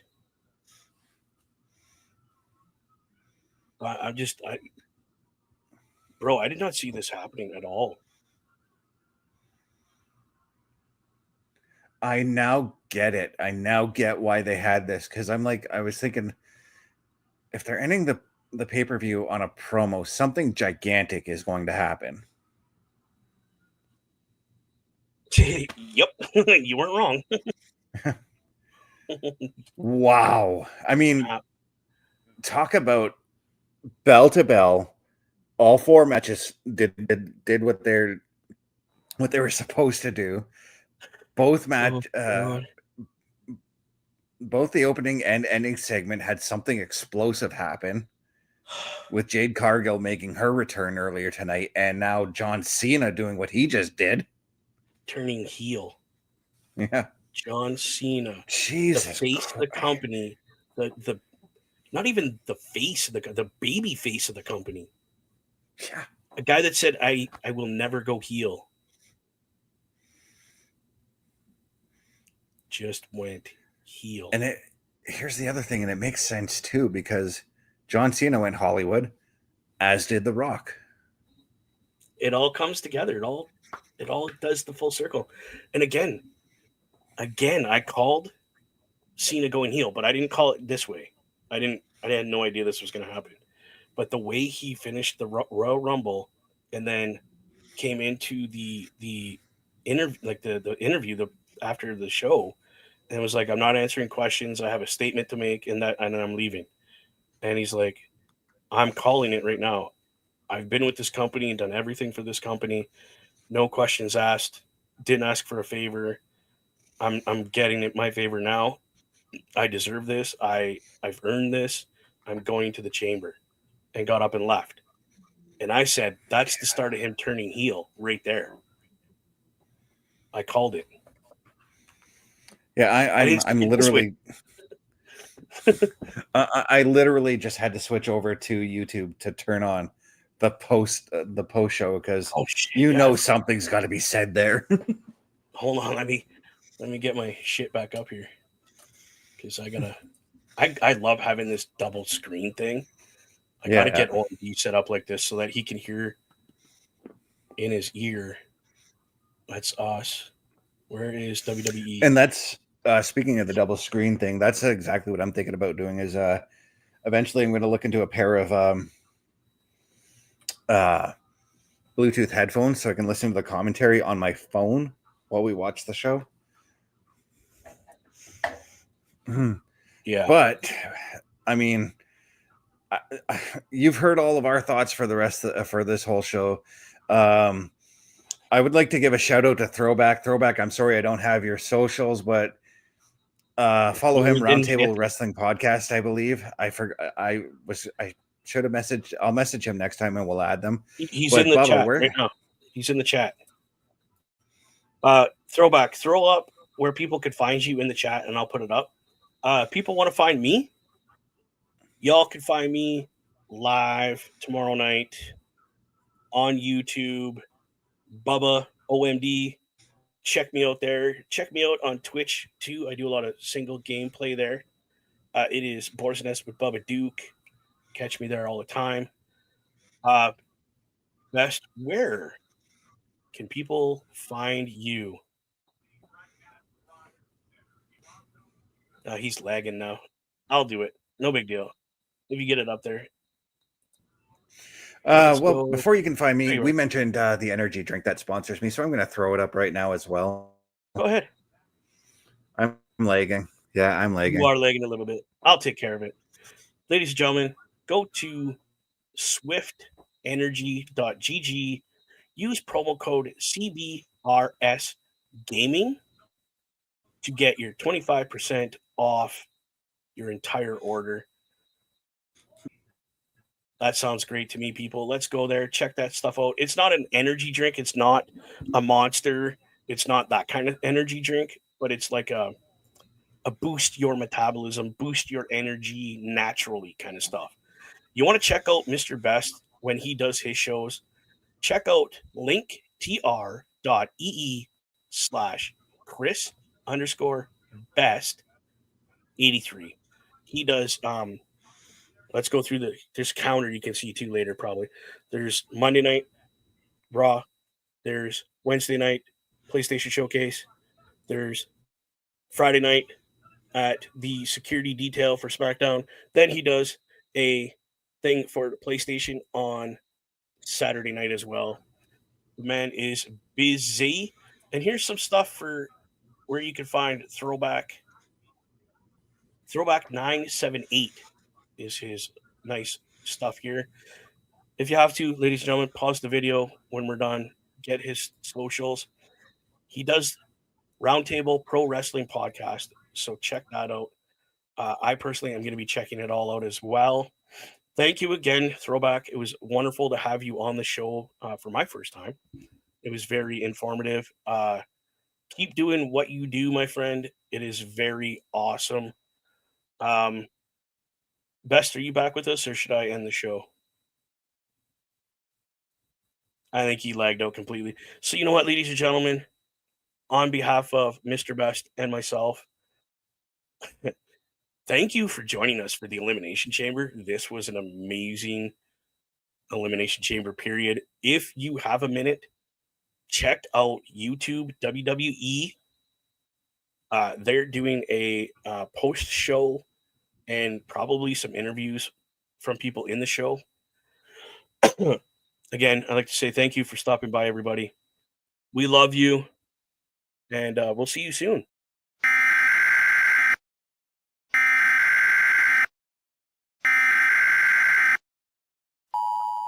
The following is a test of the Emergency Podcast Network. Please stay in your homes, remain calm, and await further instructions. The PLE Patrol will be with you momentarily.